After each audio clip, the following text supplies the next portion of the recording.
Hello everyone, I am here to help you today. I know you use this video to fall asleep, so before that, like the video and subscribe to the channel. Also, where are you from and what time are you watching now? Get comfortable and relax. Last week, I opened a folder of photos I had taken at an old cathedral downtown. I was about to select a few shots for a client who specializes in restoring ancient buildings. The images looked normal at first glance, but then I noticed something strange in the corner of one picture. There was a tall, thin figure in a black overcoat. The figure was turned away from the camera, and part of it was hidden by a thick shadow cast by a nearby column. I zoomed in, but I couldn't make out the person's face. I felt a slight chill in my chest. I assumed it was just some passerby who wandered into the frame without me noticing. I shrugged it off at first. I moved on to the next photo, a different angle of the same cathedral facade. I saw that figure again, this time standing near the entrance. Same height, same overcoat, same posture, always facing away.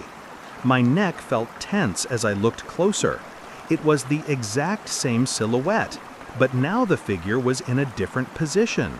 I didn't recall seeing anyone wearing a black overcoat that day, plus it had been hot outside, so it seemed odd. I examined the photo for a few more seconds and then checked a third shot. Same silhouette, standing near a column, still turned away from the camera. My stomach got tight. I felt a slight tremor in my fingers when I moved the mouse. I closed the photos and told myself I was just overthinking. The next morning, I decided to do some color corrections. I wanted to finalize those photos because I had a deadline. I started with the first shot again. I was sure I remembered the figure's position. It was near the edge of the frame, partially hidden behind a column. But that morning, the figure looked a few feet away from where it had been. It was still turned away, still wearing the black overcoat, but it had shifted closer to the center of the image. I felt my throat tighten and my breathing speed up. I thought maybe I'd mistaken the exact position, so I tried to compare it to a screenshot I had taken the day before. I didn't have that screenshot anymore though, because I had only taken a quick look, so I had nothing to compare. Still, I was convinced the figure had moved. I tried to ignore it, but I couldn't. I went through the rest of the images. In each one, the figure's position seemed different from the last time I saw it. In some shots, it was close to an archway. In others, it was near a stairwell. Always turned away, always partially hidden in a shadow. My neck got stiff, and a light sweat started on my forehead. I felt a weird tingling in my lower back. Part of me wanted to shut down my computer and walk out, but I also felt a compulsion to keep looking. It was like I needed to confirm I wasn't losing my mind. Later that evening, I returned to my desk and decided to look at older files. I pulled up pictures from another shoot I had done a few weeks before at a derelict monastery on the outskirts of town. It was a set of high-resolution shots meant for an architecture magazine. I clicked through them one by one. They looked fine until I reached the last few. I saw that same tall figure in a black overcoat in the background of a shot taken inside a courtyard. It wasn't obvious at first, but there it was, standing under a dark arch, shoulders hunched forward, face turned away. I felt a sharp stab of anxiety. My pulse raced. I checked the next photo in that series. The figure was closer to the left edge now, still facing away, half of its body hidden by a stone pillar. I tried to think logically. Maybe it's a glitch from the camera or some weird lighting issue, but it didn't make sense because the figure clearly had the shape of a person. The black overcoat had distinct folds. The silhouette was consistent. I stared at the screen until my eyes felt dry and strained. I didn't know what to do, so I saved everything, shut down my computer, and decided to go get some air. The next day, I was hired to take photographs of a rundown Romanesque church in a forgotten neighborhood. It was part of a personal project I was doing. I kept thinking about that figure in my shots, but I tried to focus on my work. The church was old and crumbling. There was moss on the walls, and the smell of damp stone hung in the air. I walked around snapping different angles. I always use a tripod for architecture photography because I want perfect alignment. That day, I kept looking over my shoulder. I arrived late in the afternoon. The sky was overcast, and there was a slight wind rustling through some dry weeds. The cloy had thick stone walls, and a row of arches along one side. The place smelled like dust and old plaster. I set up my tripod and began taking photos of the courtyard. I listened carefully for any sign of footsteps or movement. Nothing, just distant traffic sounds in the wind. I shot for about an hour, changing angles, adjusting my lens, and checking the lighting. My camera felt heavy in my hands, and my shoulders were stiff. I kept glancing around me, scanning the shadows. At one point, I thought I saw a dark shape near the far end of the courtyard, but when I looked straight at it, there was nothing there. My stomach dropped and my mouth felt dry. I decided I'd taken enough shots. I packed up quickly and left that evening. I sat in front of my computer, anxious to review the new images. My fingers felt cold and my heartbeat was a bit faster than usual. I opened the files one by one. The first few looked normal, then I reached an image of the courtyard from a high angle. In the background, near a crumbling pillar, there was that figure in the black overcoat. I leaned back in my chair, letting out a shaky breath. The figure was turned away, head slightly tilted, like it was listening for something. My legs felt weak, and a prickly sensation ran up my arms. I flipped to the next image. The figure had moved a few feet closer to another column, same posture, always turned away. My chest felt tight, and I clenched my jaw. I didn't know what to do. I tried to edit the photos, removing the figure with a cloning tool, but every time I saved a version without the figure, I'd open the file again and see it there. It was like the figure wouldn't stay deleted. I even tried to exporting a JPEG and then rechecking it. The figure remained. My breathing got shallow, and I had to step away from my computer for a moment. I walked around my living room, rubbed my hands together, and tried to calm down. I felt like I was stuck in a nightmare, but everything felt real. The next day, I printed a couple of those photos on high-quality paper. I wanted to see if the figure would appear in printed. Did clear as day, in the exact same spot where I'd seen it on the screen. I pinned those prints on a board in my office. Each time I walked past them, I had the impression the figure was slightly shifting position, like it was inching its way across the frame. I started avoiding the board because it made me feel uneasy. My chest would tighten, and I'd feel a surge of adrenaline whenever I glanced at those prints. After a few days, I decided I needed to investigate one of the locations. I chose the old cathedral where I first saw the figure. I arrived in the late afternoon, hoping to recreate the shots. The place was mostly empty. A few tourists milled around with cameras, but I didn't see anyone in a black overcoat. I waited until the sun was low, trying to match the light conditions from before. I set up my tripod in the exact spot where I had taken that original photo. I took a series of shots, checking them right away on the camera's LCD screen. Everything looked normal, no strange figures, no sign of anything out of place. Feeling a bit relieved, I wandered deeper into the cathedral's courtyard. There were tall columns and arches with patches of moss clinging to the stone. I took a few more photos, then I caught a glimpse of something dark in my peripheral vision. I snapped my head around, but I only saw an empty walkway. My heart pounded, and my skin felt clammy. I decided it was time to leave. I didn't want to push my luck later that night. I uploaded those new shots to my computer. I checked each one carefully. They all looked fine, no sign of the black-coated figure. I began to feel a small sense of relief. Maybe I was finally done with this. Maybe I had just. Imagine the shifting positions in my older photos. I spent about an hour going through them and organizing everything. Then, out of curiosity, I opened one of the older folders.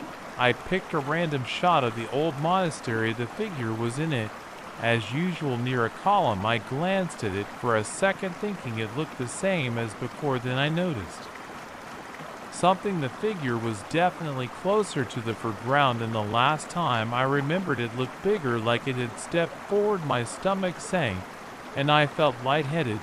I shut my laptop immediately and took a few deep breaths. Now I'm sitting here telling you this story because I don't know what's going on. I keep all my files on a secure drive. Nobody else has access to them. I don't see how these images could be manipulated. Every time I try to remove the figure, it comes back. Every time I compare two shots, the figure seems to have moved. Between the times I viewed the photos, it's always turned away, wearing that black overcoat, hiding in some patch of shadow. My mind keeps racing with questions. I don't have any answers. All I can do is keep taking photos and hope that one day I'll open a folder and find that the figure has disappeared. Until then, every time I load up a new set of architecture shots, my heart skips a beat. I don't know if this will ever stop. I've started avoiding new photography gigs in old places. I'm thinking of switching to another type of work, maybe portraits or studio stuff, but I can't shake the feeling that no matter what I do, the figure in the black overcoat is still there, waiting for me to look again. I stepped onto campus this morning with a heavy feeling in my chest. I couldn't explain it at first. I had slept fine the night before, but there was a tension in my shoulders and a strange buzz at the back of my neck. I'd been working on a dig for months, and today I was supposed to catalog more artifacts we'd pulled from the soil. I remember thinking, what if I'm just tired? But that feeling stayed with me. It felt like something was pressing on me, something I couldn't see. My name's Daniel. I'm a professor of archaeology. I've spent years digging up pottery shards, bones, coins, and statues in different parts of the world. I've touched countless artifacts without a second thought. But this new excavation changed everything. We had stumbled upon what seemed to be a small temple site hidden under layers of dirt and debris. There were carvings on the walls and fragments of sculptures that didn't match any civilization I'd studied from the start. Guard had made me uneasy, and I wasn't sure why. I want to describe exactly what happened because it still feels unreal. We found a set of stone pieces that looked like parts of a larger tablet. They had symbols on them that I couldn't recognize. When I first picked one up, I felt a jolt in my wrist, almost like static electricity. I remember shaking my hand, thinking there was some chemical residue, or maybe a reaction to the cold stone. Then I heard this soft whisper. It was so faint that I thought I imagined it, but the moment was distinct. I had my fingers on the artifact. My ears picked up a muttering sound, and my heart kicked against my chest. I dropped the stone piece and stepped back. One of my colleagues asked me if everything was okay. I lied and said my fingers had cramped. I tried to laugh it off, but I felt shaky. I could still hear something inside my ears, like air escaping a small crack in a window. It wasn't English. It didn't sound like Latin or Greek. It was a string of harsh consonants and a sound that made my throat tighten. I brushed it off and kept working that night. I went home, made a simple dinner, and tried to watch some TV. I couldn't focus on the show. I kept replaying that moment in my head. I thought maybe I was dehydrated. I went to bed early, around midnight. I woke up with my ears ringing. It was the same whispered voice speaking the same strange sounds. I sat upright in bed and turned on the light. My bedroom was silent, except for the hum of the air conditioner. I stayed up for an hour just waiting to hear it again. Nothing happened. I tried to convince myself I'd been dreaming. The next day I returned to the dig site. I handled more of those stone fragments. Every single time I touched them, I heard that same whisper. Sometimes it lasted only a second, other times it stretched out. It was always that same language. I couldn't pick out any recognizable words. It sounded like someone was standing behind me, whispering right into my ear. My neck hair stood up each time, and I gripped the artifact harder, trying to steady myself. I told nobody. I was afraid they'd think I was losing my mind. I wrote down some of the sounds phonetically in a notebook, but I didn't even know how to organize them. It was just a collection of jumbled letters I could barely pronounce. I tried comparing them to ancient scripts in my reference books, but I came up empty. I went home more frustrated than ever. As the days went by, I started to ignore the whispers.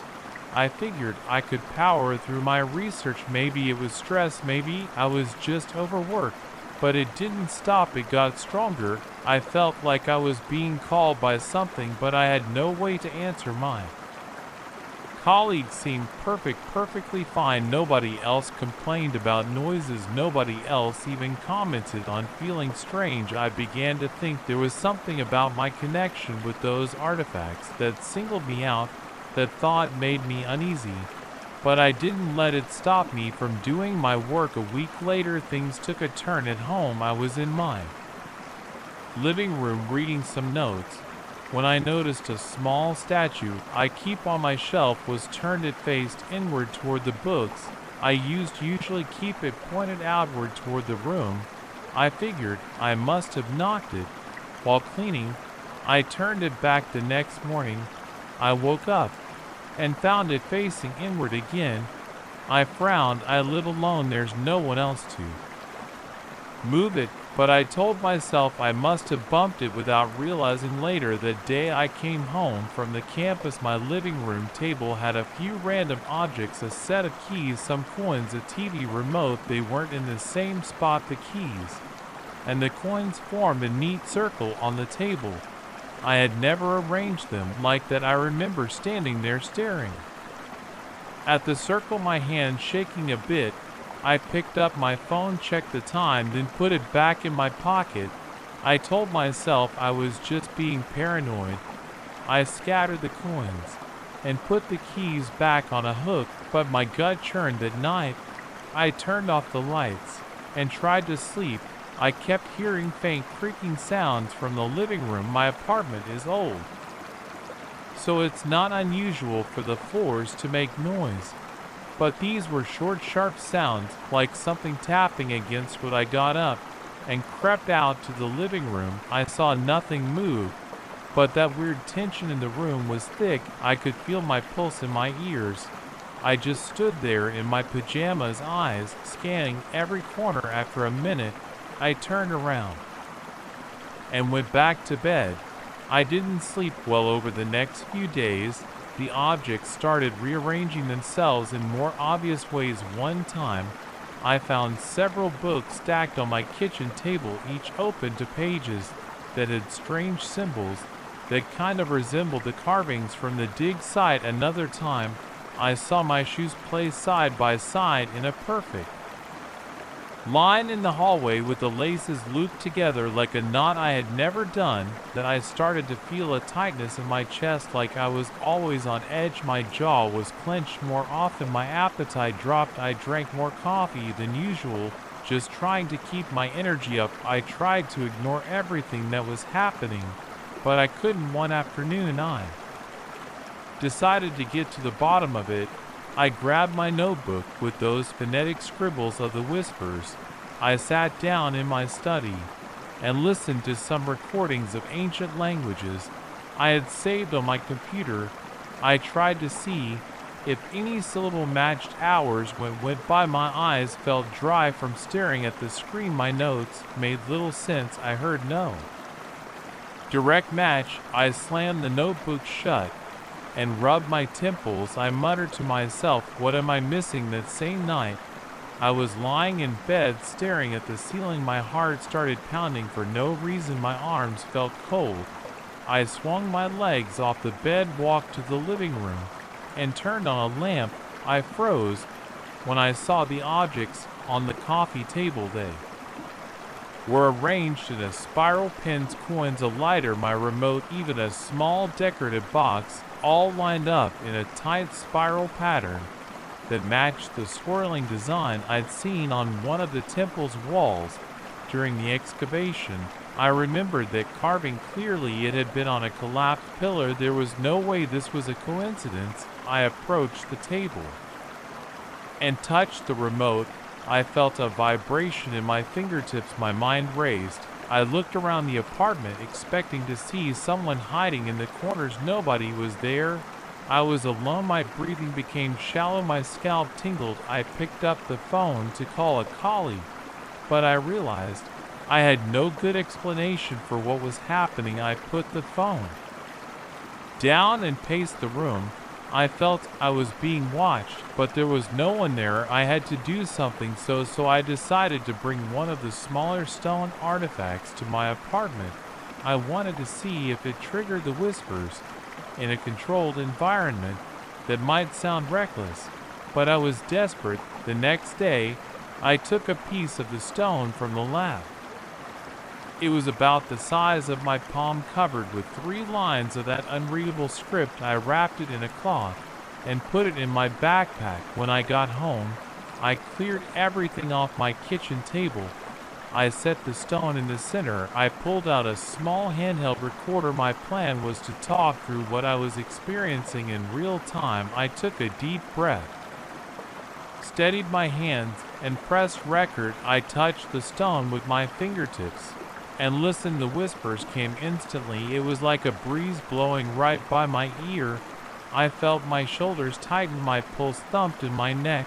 I leaned closer, waiting for the words to make sense, but they never did. It was just a string of guttural sounds while my fingers were on the stone. Something rattled behind me. I spun around and saw a glass shift on the countertop. It moved about an inch on its own, making a scratching sound as it dragged across. I let go of the stone. The whispering stopped. My heart was racing and sweat lined my forehead.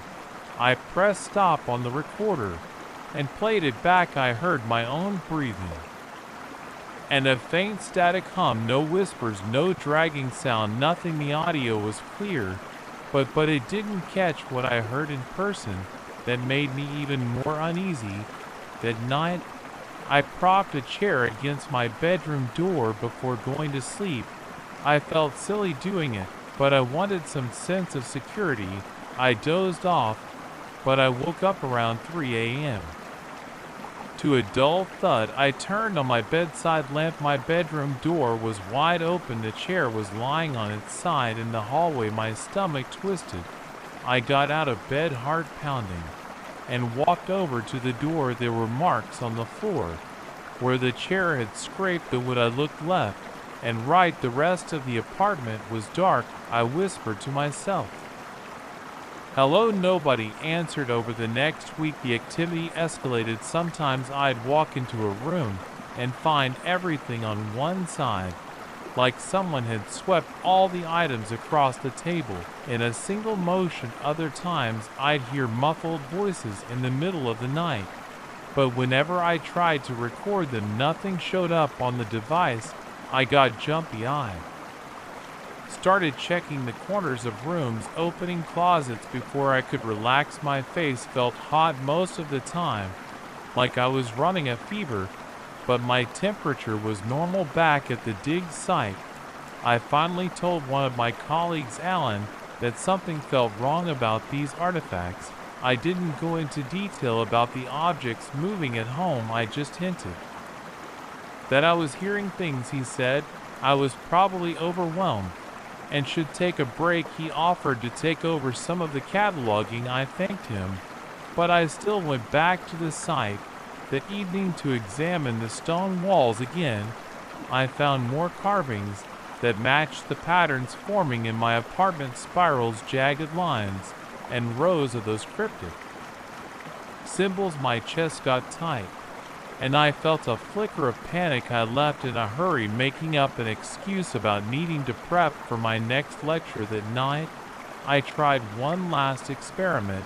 I placed the artifact on my coffee table in the center of the living room.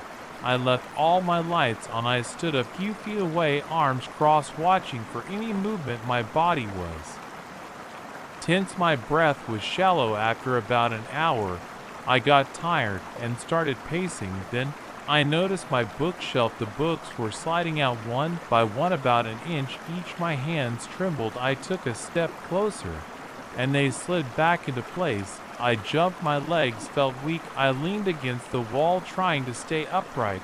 I walked over to the artifact and picked it up. The whispering began. I held it close, listening, trying to pick out patterns in the sounds. My eyes watered from the strain of focusing so hard. I whispered back, "What do you want?" I don't know why I did that. I got no response except for a slight vibration in my hand. I clenched my teeth. My mouth went dry. Then, without warning, the light in the lamp flickered, and the whispering cut off. I'm at a point now where I can't pretend this isn't real. The artifacts trigger something, whatever it is. It's in my home. It moved things. It formed shapes that look like the carvings in that temple. It tries to speak in a language I don't understand. My body reacts by tensing up, and I feel my heart beating so loudly I can't hear anything else.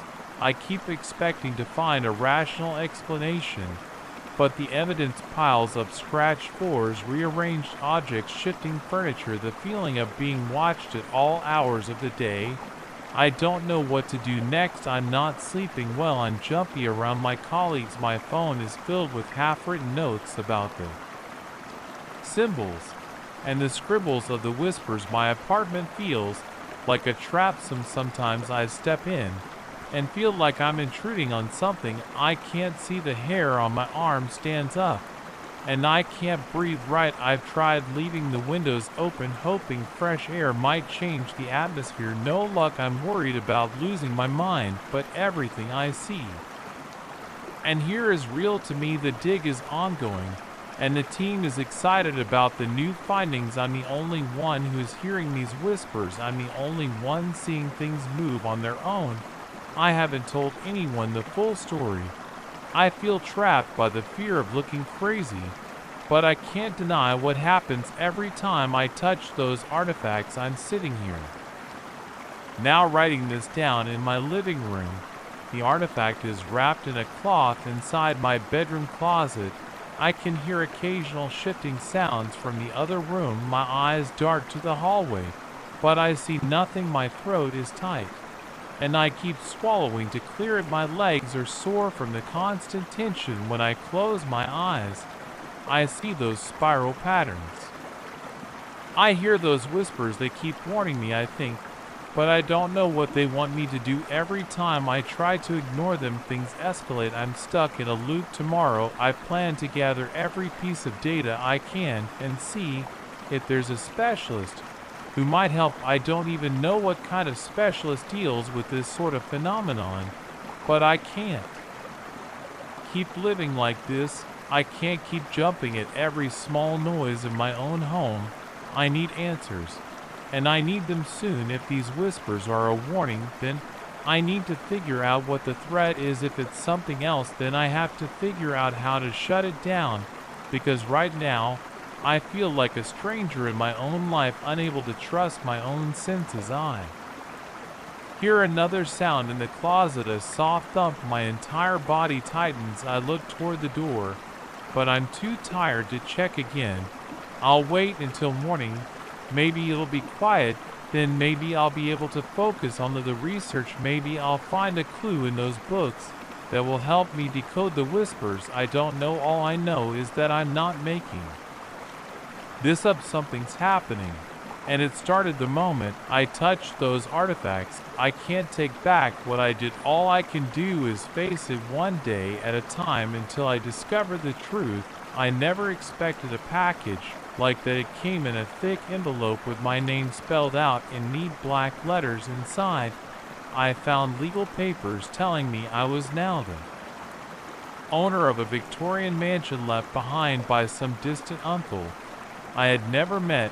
I remember standing in my office with the documents spread across my desk, feeling my palms get damp as I flipped through the pages. I had sold real estate for years, but I'd never owned anything like this. The idea of taking on a big project seemed exciting at first. I pictured a straightforward renovation, a quick sale, and a solid commission in my pocket, but the moment I stepped onto the property, I felt a strange heaviness in my stomach, like something was off. I'm used to old houses with creaking floors and musty smells, but this place felt different from the first second. The mansion stood 3 stories high with turrets and pointed roofs, its wood siding weathered and faded. There was a long driveway leading up to a tall iron gate. The gate stuck in place when I tried to push it open, so I had to yank it until the metal groaned. Beyond it, an overgrown yard stretched around the entire structure. Weeds and vines wrapped around porch posts and half-buried statues. I heard birds rustling in a few dead trees. I saw a pair of crows perched on a cracked stone bird bath. They eyed me, but they didn't move. When I walked by, I stepped onto the porch, noticing a few loose boards under my feet. The front door was thick dark wood with a stained glass window near the top. I reached for the antique door knob. It felt colder than the air around me. When I turned the knob, the door resisted for a moment before swinging open with a loud squeak. Dust particles floated in the air of the entry hall. Light from outside illuminated swirling specks. I could taste the stale atmosphere in my mouth every time I inhaled. The place was huge. A wide staircase curved up to the second floor. Rooms branched off on both sides of the foyer. I took a few steps forward, my shoes leaving footprints in the thick layer of dust. Every step brought an echo, like the house was acknowledging my presence. The plaster on the walls looked cracked, and pieces of wallpaper curled at the edges. I saw a few cobwebs in corners and around a chandelier overhead. Everything looked dated, like the house had been stuck in another time. I ran my hand along a wooden banister. It felt smooth, almost oily, like someone had polished it recently. Despite the dust covering everything else, I moved into the first room. On the right, it seemed like a sitting room with a pair of large windows facing the front yard. A grimy mirror hung on one wall. It was framed with ornate brass details shaped like ivy leaves. I looked into the mirror and noticed something I couldn't explain. The reflection didn't seem to match the room exactly. There was a tall bookshelf in the reflection that wasn't there behind me in real life. I turned around expecting to see it, but the wall was bare. Except for old wallpaper and a fireplace. I turned back to the mirror, and it still showed the bookshelf. My heart beat a little harder in my chest. I tried to brush it off. Maybe I was seeing a leftover reflection from an earlier daydream or something. I stepped closer to the mirror, leaned in, and squinted. The image stayed the same. The strange bookshelf was there, and I could see a few antique chairs that definitely weren't in the room behind me. I felt a chill crawl along my arms.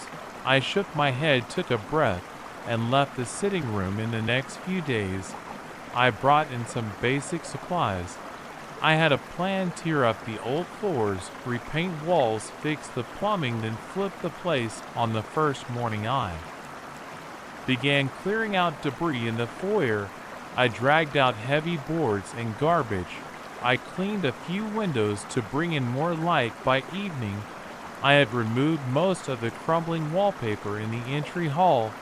I was tired and covered in dust, so I decided to call it a day. I stepped outside, locked the front door, and drove off to a small motel I'd booked. When I returned the next morning, my stomach dropped. The wallpaper was back on the walls exactly as it had been before I started tearing it down. It looked just as old and torn as in the corners. Even the dust and cobwebs I cleaned were back. It was like I had never touched the place. I had spent hours removing all the material, and now it was right there.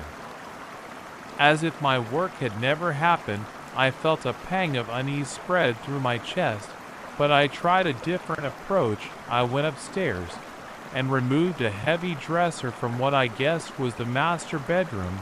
I carried it down to the yard and left it outside, planning to haul it to a junkyard. Then I started fixing a few broken steps on the main staircase. I hammered new wood into place. The steps felt solid under my foot. When I was done that night, I drove back to my motel, trying to ignore the weird tension in my shoulders. The next day I walked in and saw that the staircase was back to its original broken state. The new planks I'd hammered in were gone. I cursed under my breath and ran outside. That dresser I dragged to the yard had vanished. I found it back in the master bedroom, sitting exactly where it had been before. I stood there, my heart pounding, wondering if I was losing my mind. There was no sign of any forced entry. Nothing indicated someone else had come in overnight to undo my work. Everything was locked when I left, and it was still locked when I returned. This wasn't normal. I decided to stay overnight. I thought maybe I'd catch whoever was messing with me. I set up a cot in the front parlor. I left the lights on in most rooms, figuring I'd see or hear something if it happened again. By midnight, I was still sitting on the cot, wide awake. My body felt tense, my shoulders ached. Every noise made me jump. A creak in the rafters, a gust of wind rattling the windows around one. In the morning, I heard a soft dragging sound from upstairs, like furniture moving. I grabbed a flashlight and climbed the stairs quietly, trying not to let them creak too much. At the top, I noticed the hallway looked darker than before. A few light bulbs I had turned on earlier were now off. I pointed my flashlight down the corridor. The beam revealed dust motes floating around, but I didn't see anything else. Then I heard what sounded like a soft scraping. I followed it to a room at the end of the hall. The door was slightly ajar. I nudged it open and swept the flashlight around. The furniture was in the same position as before. I stood still, listening to my own breathing. After a few seconds, the sound stopped completely, leaving only the quiet hum of my flashlight. I was shaking a little, my hands felt clammy, and my mouth was dry. I stayed there for maybe 5 more minutes, waiting for something else to happen, but nothing moved or made any noise. When morning came, I went downstairs, and sure enough, any small fixes I'd tried to do before I went to bed had been reversed. The nails I'd driven into a loose banister were gone. A loose doorknob I tightened was back to wobbling. It felt like the house itself refused to let me change it. I paced around the foyer, rubbing my neck. I felt a headache forming at my temples. I couldn't figure out how this was happening. A week passed with me trying the same thing in different rooms at different times. Every single improvement vanished. By the next morning, one afternoon, I walked through the upstairs hallway, looking at the old pictures on the walls. They showed people in stiff, old-fashioned clothes standing in front of the same mansion. Their expressions were blank, and their eyes looked strange in those faded photographs. I recognized one face from the documents my uncle's lawyer had sent. He was older, wearing a suit with tails, standing at the base of the front steps. I felt an uncomfortable weight in my chest when I realized his eyes seemed to follow me as I walked past. I tried to ignore it. I kept going until I found the library.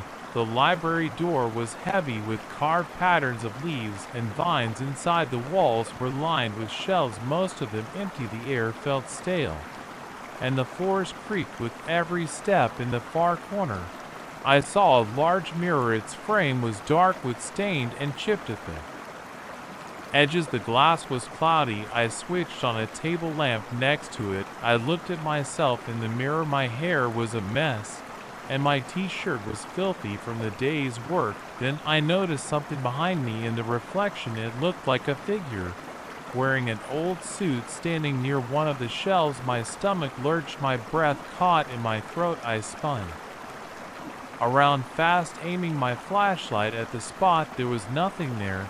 I turned back to the mirror, and the figure was gone. My throat felt tight. I could hear my heart thumping in my ears. That night, I couldn't sleep. I left the bedroom lights on and laid on the cot staring at the cracked ceiling. The wind outside made the walls groan around too. In the morning, I heard the faint sound of laughter coming from downstairs. It was distant, muffled.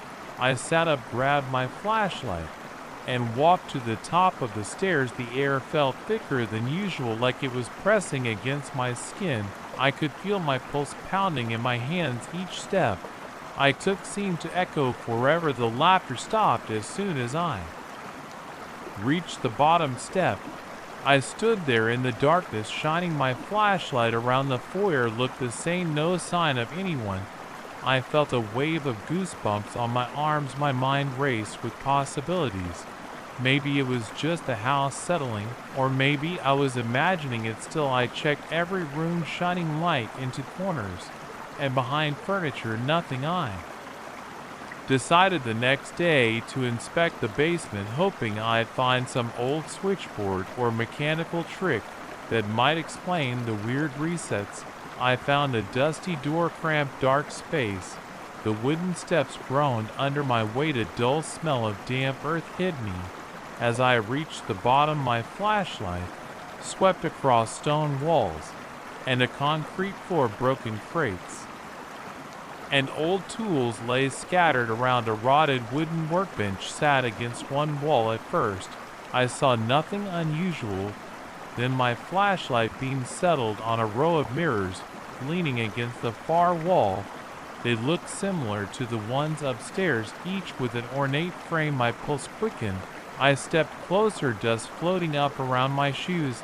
I saw my own reflection in one of the mirrors, but the background looked different. It showed a well-lit basement with neat shelves, fresh paint on the walls, and no dust. I moved to the mirror next to it and saw another version of the same basement, but this time there were stacks of boxes labeled with dates. The next mirror showed a basement that looked older with fewer objects. I stepped back, feeling sweat on my forehead. These mirrors showed different times, like snapshots of the houses past. I heard my own breathing get heavier. My mouth felt dry. I tried to calm down, thinking this might be some old trick or a leftover from the previous owner's collection, but there was no logical reason for these images to appear. When I went back upstairs, I looked at each mirror I had seen before. In every one I saw little hints of a different era. One hallway mirror showed electric lamps that hadn't been in the hallway 5 minutes before. Another showed a rug that no longer existed. In some reflections, I glimpsed people walking around in vintage clothing, going about their days as if the house was in its prime. My fingers twitched with nervous tension every time I caught sight of them. I felt like a trespasser in my own house, and no matter what repairs I attempted, the house reset itself at night. Over time, I tried to film it. I set up a camera to record the foyer overnight, hoping to catch the renovation vanishing, but the footage only showed static after midnight. When I woke up, everything was undone again. Each time it happened, I felt more frustrated and anxious. I found myself snapping at any little noise, jumping at every flicker of light. I was drinking too much coffee, hardly sleeping, and always scanning the corners of rooms expecting to see someone or something. Lurking there one morning, I decided I'd had enough. I tossed my tools in the trunk of my car and sat in the driver's seat gripping the steering wheel. My heart pounded. I told myself I was leaving for good, that I wasn't going to come back. But then I remembered I still owned the place. I still had a responsibility to figure out what to do with it. Selling it as is didn't feel right, since I was sure anyone who bought it would face the same bizarre issues. I took a few deep breaths and went back, and I walked around examining the rooms.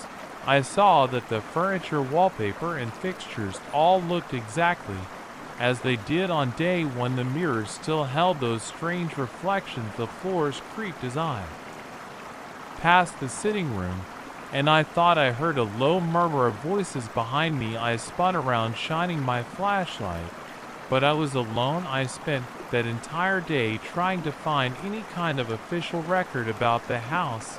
I searched old closets, rummaged through drawers, and ethelized through old photos and letters. Most of it was unreadable, decayed, or irrelevant.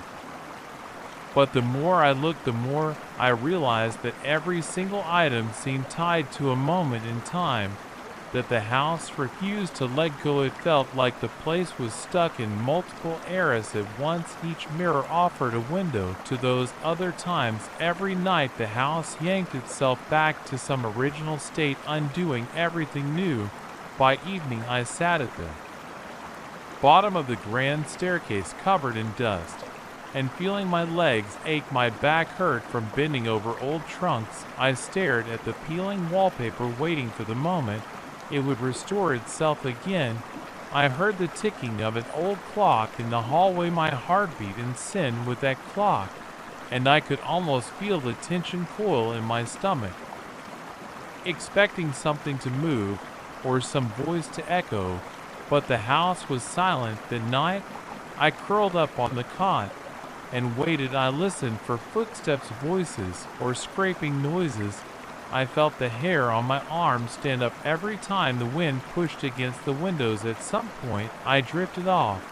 When I opened my eyes in the early morning light, I saw the same old walls with the same old wallpaper. Every last renovation attempt was gone. Just like before, the tension in my chest twisted into a knot. I stood up, walked to the window, and looked outside. The grass was still overgrown, the statues still covered in vines. Nothing had changed. I haven't fixed the mansion, and I don't know if I ever will, but now I understand it a bit better. It clings to its past, resetting itself every night. The mirrors show me moments from decades ago, with people who seem as real as anyone I see on the street. I can't explain how it happens, and I don't think I ever will. All I know is that I own a place that doesn't want to move on. Every time I cross the threshold, my chest tightens and my ears strain for the smallest sound. I watch the mirrors out of the corner of my eye, ready to catch a glimpse of someone walking by in an old suit or dress, holding on to their piece of history. And in the morning, the house erases all signs of my presence, as though it wants to remain exactly as it was forever. I pulled into the driveway around noon, feeling sweat trickle down the back of my neck. My car's air conditioning had stopped working an hour earlier, so the stale heat hit me the second I opened the door of the house. In front of me looked old and quiet. The yard had tall grass and a few scattered stones that looked like they'd been part of a small path. At some point, I felt a tug in my chest, like I was on the edge of something new and uncertain. I liked the idea of being alone out here with my brushes and canvas.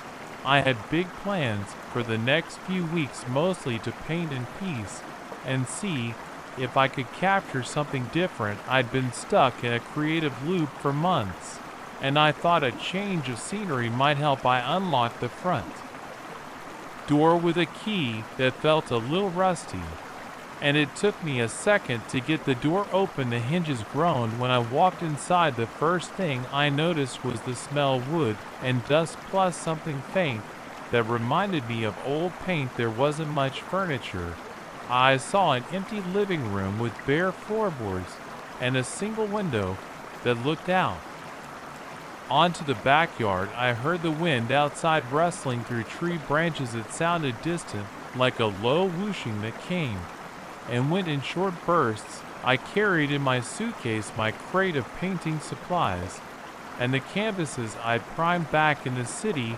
The house didn't have central air, so I opened some windows to let in a breeze. The floors creaked under my feet while I walked around trying to figure out where to set up. A small side room near the living room caught my eye because of its large window facing west. I thought it would be good for afternoon light. I placed my easel there and spread out my tubes of paint brushes and palette on a makeshift work. I decided to spend the rest of the afternoon unpacking. The kitchen had an old fridge that hummed a bit. I turned it on and checked if it cooled. It started to get cold after a while, so I felt relieved I wouldn't have to invest in a cooler or something. I placed a few groceries I'd brought inside. I kept hearing these little creaks in the hallways, but I figured it was the house settling. It didn't scare me, but it kept me on edge. I was alone, and every tiny sound felt amplified. Later, I tried to paint a simple still life. I set up a bowl with some fruit, but my mind wasn't in it. I kept looking around, noticing how the light hit different corners of the walls. The paint on the walls looked old, peeling in some spots. My brush strokes felt forced, like I was just slapping color around for no reason. After an hour, I gave up and decided to explore the outside.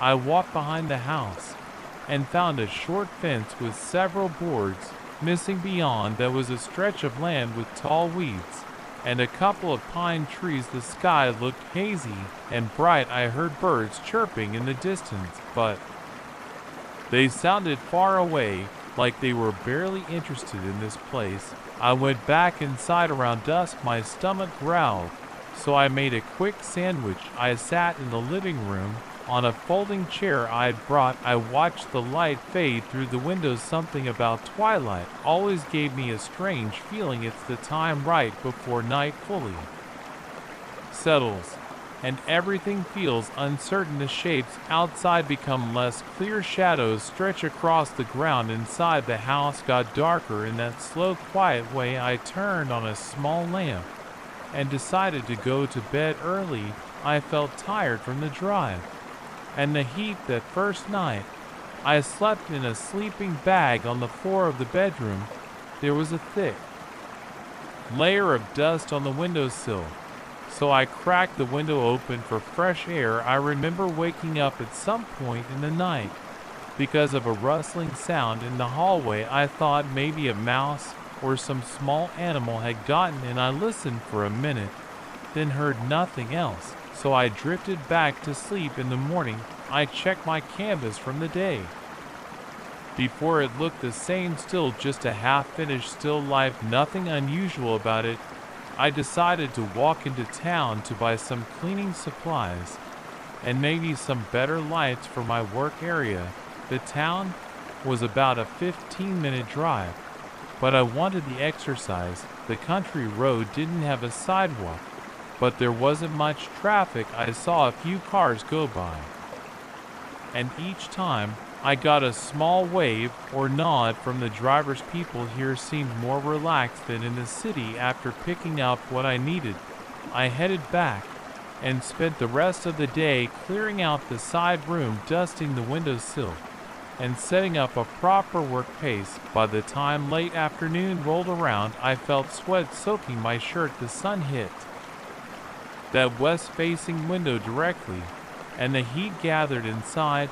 I opened the window to let some air circulate. I decided to start a new painting, hoping the fresh environment would spark something. I set up a blank canvas and started painting a simple view of the yard. I found it relaxing. The colors flowed better than they had the day before I painted. Until I lost track of time when I finally stepped back. My body ached from standing so long outside. The sky was turning orange. Twilight was coming again. I stopped to wash my brushes, and then sat on the porch for a moment, enjoying the cooler evening air. I heard leaves rustling in the breeze, and the fading glow of the sun seemed to stretch across the sky. I felt calm. That night, I slept more soundly. I didn't hear any strange noises, or maybe I was just too tired to notice. In the morning, I got up, brushed my teeth, and made some coffee. I went straight to my new painting to see how it looked in the daylight. My eyes locked on it, and I felt my heart rate kick up. The scene I had painted was still there, but something was off. I could see new details that I hadn't painted. There were shapes in the painting's background that resembled a couple of people standing near the fence. They weren't detailed, more like outlines, but it was clear there were two figures there. That wasn't in my original painting. I tried to remember if I'd painted something and forgotten about it, but I knew I hadn't. I had been painting only the yard, the trees, and the fence line. I touched the canvas, running my fingertips over the paint. It was dry. The outlines felt like they'd been there all along, but I knew they hadn't. My throat felt tight, and a wave of nausea rolled through me. I tried to shake it off, telling myself that maybe I'd painted something abstract and forgot, but it didn't feel right. I decided not to think about it too hard. I figured maybe I just got carried away and forgot. That afternoon, I went outside to check the fence. There were no footprints or any sign that someone had been there. The grass was tall and undisturbed. I felt a little uneasy, but I kept telling myself it was my imagination. I spent the day painting another canvas, this time focusing on a corner of the living room. I was careful with my brush strokes, making sure I painted only what I saw: the wooden floor, the one window, and the dusty corner with a small crack. I finished around sunset and left the canvas to dry in the side room. At night, the house felt especially quiet. I couldn't shake a nervous tension that settled in my stomach. I heard the wind outside, and a few times I thought I heard a soft tapping on the wall. I stood still, waiting for it to happen again, but it didn't repeat. Eventually, I tried to sleep, though I tossed and turned for a long time. The next morning, I woke up early. My eyes felt heavy, like I hadn't rested. I went straight to check my new painting. The second I saw it, my stomach clenched. The canvas had changed again. In one corner, I saw the same two shapes from the first painting, but this time they were standing right by the window. I leaned in and saw small smudges that looked like arms reaching up. It looked like they were about to enter the room. My hand started shaking, and I took a step back, almost tripping over a stool behind me. I felt a strong need to check every window in the house. I walked around looking through each window, but saw no one. The doors were still locked. I couldn't explain it. I decided I had to paint something else, maybe something more cheerful, to see if that changed what was happening. I set up a fresh canvas and did a quick landscape of the sky above the house. I used broad strokes of blue and white, trying to replicate the clouds I saw. I finished in about an hour. I was sweating the whole time, checking over my shoulder every few minutes. I felt paranoid, but I wanted to see if the painting would morph again overnight. I spent the rest of the day cleaning and trying to distract myself. I looked around the house for any hidden compartments or old items that could explain these weird changes, but I found nothing. I even went into the crawl space under the house, shining a flashlight around. It was empty except for some spider webs and dirt. My heart pounded the whole time I was down there. The air felt stuffy and thick. That evening I cooked some pasta, but I could barely eat. My stomach felt jumpy. I kept glancing at my new painting of the sky, worried it would change in front of my eyes. But it stayed the same while I was watching. Finally, I put it in a closet and shut the door, hoping that somehow that would prevent anything from happening. I felt silly doing it, but I was desperate to keep the painting under control. I went to bed early again, but I couldn't sleep. I lay there staring at the ceiling. Around midnight, I heard a faint scraping sound from the side room. It made my heart pound so hard I heard it in my ears. I got up, walked into the hallway, and flipped on the light. The scraping sound stopped. I waited, listening. I could hear my own breathing and the tick of my wristwatch. Then a light rustle came from inside the closet where I had placed the new painting. I stood there, afraid to open the door. My hands felt clammy, my fingers tingled. After a few seconds, the sound stopped again. I forced myself to open the closet door. I stared at the painting. It was dark, but I switched on a small lamp. At first glance, I didn't see a difference. The sky looked normal, just like I'd left it. I moved the lamp closer, scanning every inch. In the lower corner where I'd left the canvas blank, I saw a small shape that I hadn't painted. It looked like a shadowy figure walking on a flat stretch of land. I closed my eyes for a second, wishing it would disappear. When I opened them, it was still there. My mouth went dry. I shut the closet door and went back to my bedroom, locking the door behind me. I didn't sleep the rest of the night. The next day, I stood outside on the porch, trying to pull myself together. I watched the sunrise and felt the cool morning air on my face. I thought about leaving the house for good, but I'd spent a lot of money to rent this place, and I still felt a strange pull to figure out what was happening. My mind jumped to the idea that maybe these paintings were showing me something. It felt crazy, but I couldn't ignore it. The paintings showed these figures always at twilight or close to it. They seemed to be moving closer each time, like they were approaching me. I decided to test it. I started a new canvas around noon. This time, I painted a simple image of the front yard and the gravel driveway. I took my time, making sure I only painted what I saw. I left out any suggestion of people, any shapes in the distance. Then I placed the painting in the living room, propped up against the wall away from the other canvases.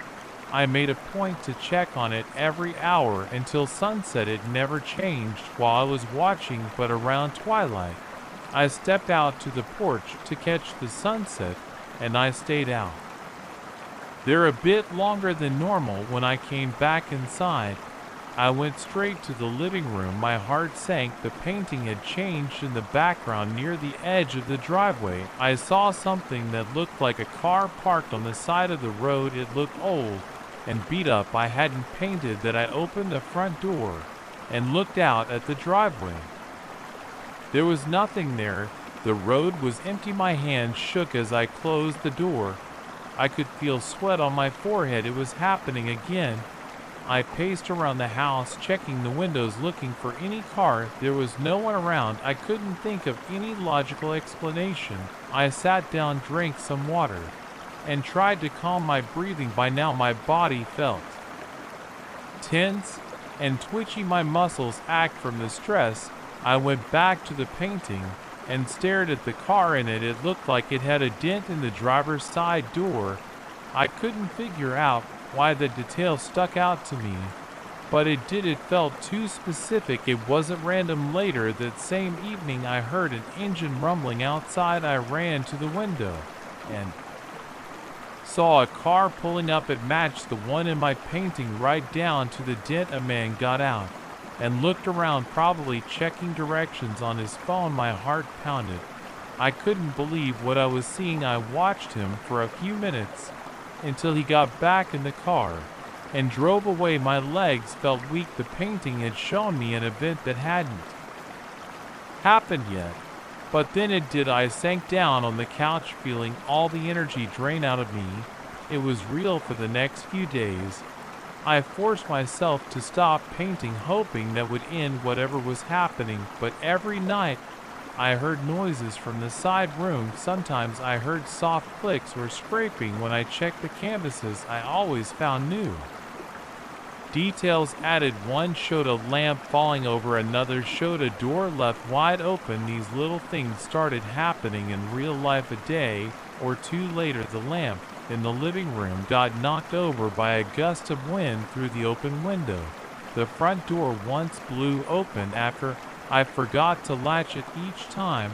The painting matched the event before it happened. I felt trapped in a loop. I considered throwing the paintings away or destroying them, but I worried that might trigger something worse. Instead, I moved them all into the side room and covered them with old sheets. I tried to ignore them, but the house wouldn't let me. It creaked at night, and I swore I heard muffled movement behind the door. I kept thinking about those shadowy figures in the car that appeared. The events were small, but the pattern felt undeniable. One afternoon, I packed a bag and got ready to leave. I didn't want to stay anymore. I'd had enough of the unexplained changes and the tension that made me jump at every sound. But while I was walking to my car, I glanced back at the house. The sun was hitting the windows in a strange way, almost blinding me. I stepped back, shielded my eyes, and hesitated. Something inside told me that the moment I left, I'd never understand what was going on. My chest felt tight with uncertainty. I decided to wait one more day. I wanted to see if there was a final painting that would show something bigger, maybe. I wanted closure. That night the twilight came again. I sat in the living room, looking at the sheets covering the canvases in the side room. My hands were sweaty, and my heart thumped. I kept imagining the sheets moving. I sat there for hours. Around midnight, I heard the scraping noise. It was louder this time, like a knife edge dragging over wood. I stood up, walked to the side room, and opened the door. The sheets looked untouched, but I could see faint outlines through the fabric. I couldn't see the full images, just shapes. I took a breath and yanked the sheet off the nearest painting. My stomach flipped. The painting showed me standing on the front porch. My face looked tense, and I was staring at something in the distance. In the painting, the sky was a pale purple, the color it gets at twilight. That meant it hadn't happened yet. I looked closer and noticed a figure standing near the fence, like a silhouette watching me. My pulse pounded. I glanced out the window toward the fence, but it was too dark to see anything. Then I threw the sheet back over the canvas, closed the door, and locked it. I couldn't handle more now. I'm sitting here writing this down in the simplest way I can manage. The sun is just rising, and I'm counting the minutes until twilight comes again. I have my bag ready to go, but a part of me wants to see if that moment on the porch happens exactly like the painting showed. My body feels tense and exhausted. My heart hasn't stopped pounding since I looked at that last canvas. I feel like I'm standing on the edge of something I can't explain. The paintings keep shifting, and they keep showing things that happen later. I don't have a way to stop it or understand it. I only know that every brush stroke I left on those canvases has its own life now. I'm not going to wait forever. If I see that figure at the fence this evening, I'll leave right after. I can't stomach the idea of staying here any longer than that.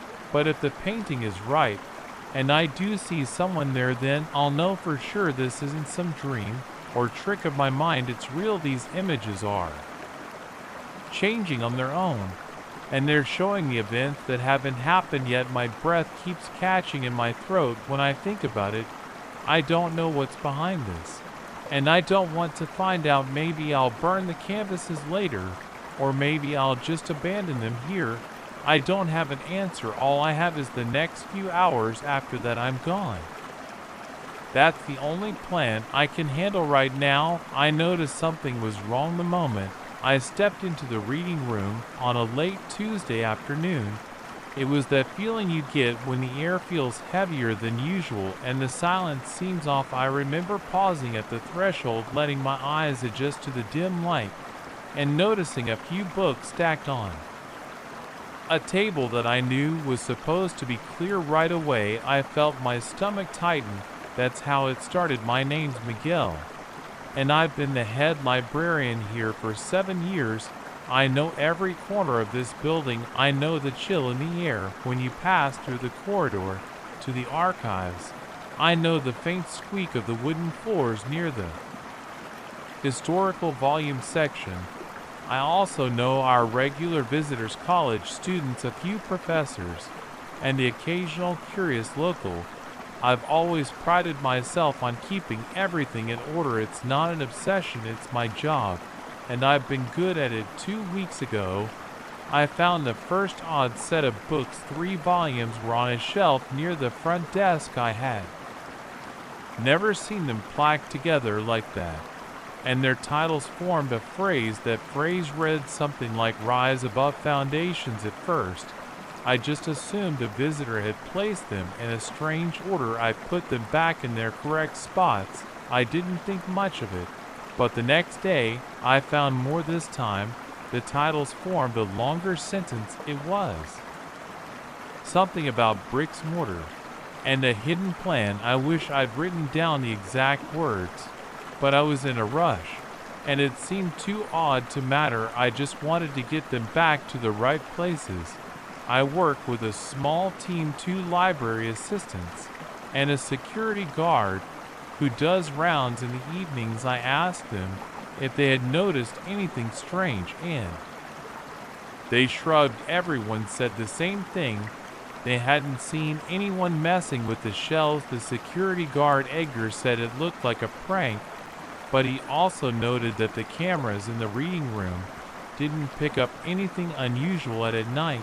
This library is old, so our cameras aren't the best, and some corners don't have coverage. Still, the fact that nobody had been caught rearranging the books was unsettling. A week went by. The rearrangements continued, and each time the phrases got longer. They always hinted at something about the building structure. One phrase said layers of stone conceal the truth. Another read written in old plans. It was like a series of clues, but I couldn't figure out what they were pointing to. I felt unsettled. My chest felt tight every time I walked into a room and saw a set of books lined up in this bizarre pattern. It wasn't just a random scattering of titles.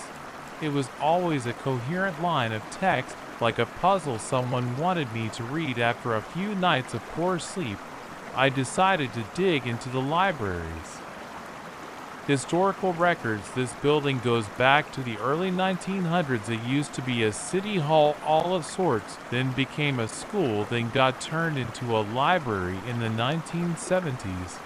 We have old floor plans, newspaper clippings, and official documents in our archives. They're usually all in boxes with labels on top. I remember opening the first box. My hands were shaking a bit. I don't know why. Maybe I was expecting to see something that would confirm my suspicions. Instead, I found a bunch of standard paperwork and old library policies, nothing about hidden construction details. So I grabbed another box. That was when things got strange. Some documents were missing. I checked the index of that box, which someone from the staff had typed up years ago, and I saw references to a blueprint and an original design proposal from 1905, but those items weren't there. I felt a rising tension in my gut. I closed my eyes for a moment, trying to stay calm. Then I rummaged through more folders and found one labeled Building Renowned 1920. Inside there was a single page with a stamp on it. The text was almost illegible, but it mentioned something about a sealed chamber and a foundation stone. I started to sweat. It was the first time I had seen something that might connect to the weird book phrases on the shelves. I took that folder to my office. I locked the door and examined it under a bright desk lamp.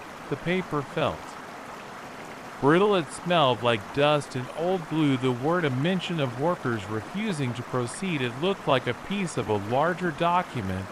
There were references to a second page, but that page wasn't there. I got up, paced around the office a bit, and tried to think about who might be messing with the records. It could be a staff member, but that didn't make sense.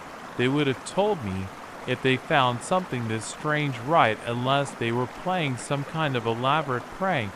But for what reason? Over the next few days, I spent most of my time in the archives. The library was functioning as usual, but I was distracted. My assistants handled most of the front desk tasks. Meanwhile, I sifted through boxes and files.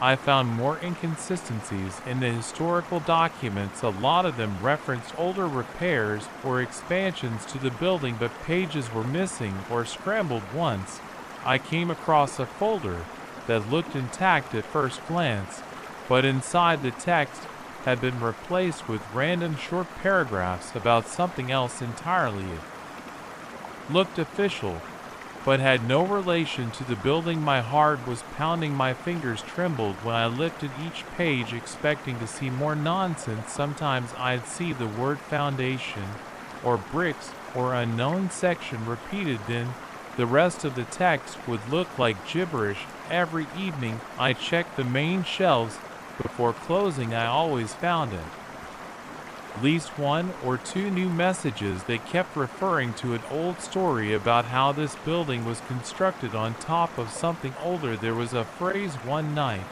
that said refuge built upon sacred remains. I felt my breath catch in my throat. I couldn't figure out what it meant, but it made me uneasy. My mind was racing with ideas. I wondered if the building had some secret basement or corridor that I didn't know about. I decided to bring Edgar, the security guard, into the loop. He was the most level-headed guy on the team. One evening after closing, I led him down to the archives. I showed him the messed up documents, the missing pages, and the cryptic phrases that I had managed to piece together. He scratched his beard, frowned, and said, maybe we should check the basement. The library has a small basement where we keep some old furniture, broken chairs, and leftover construction materials. It's damp and smells like mold. We headed down there with flashlights. We rummaged through boxes and dusty shelves. We didn't find anything unusual at first, but in the far corner we noticed a stack of bricks piled against the wall.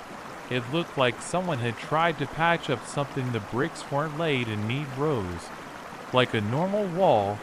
They were stacked in a rough shape, and the cement between them looked messy. Edgar tapped on it. The sound was solid, but there was a slight echo behind it. I leaned and put my ear against the bricks and knocked softly. It felt like there was some space back there. My heart was pounding in my chest, and I felt beads of sweat forming on my forehead. I looked at Edgar, and he shrugged. We both decided to leave it alone for the night. We weren't equipped to knock down a wall without clearance. The next morning, I went to our collection of building-related documents again. I couldn't find anything about a wall being put up in that part of the basement. I tried to find the head of maintenance, Mr. Race, to see if he knew anything. He told me the wall had been there for as long as he could remember. He'd never inspected it closely. I didn't push him further because I didn't want to sound paranoid. I had a feeling that if I mentioned the weird messages, he'd think I was losing it. I turned back to the main library floors. That day, the books were arranged in a new message that said truth lies beyond the second layer. It was spelled out across 6 volumes. I could see people around me, some visitors reading in corners. Oblivious to what was happening, I pulled Edgar aside and told him We had to look behind the basement wall.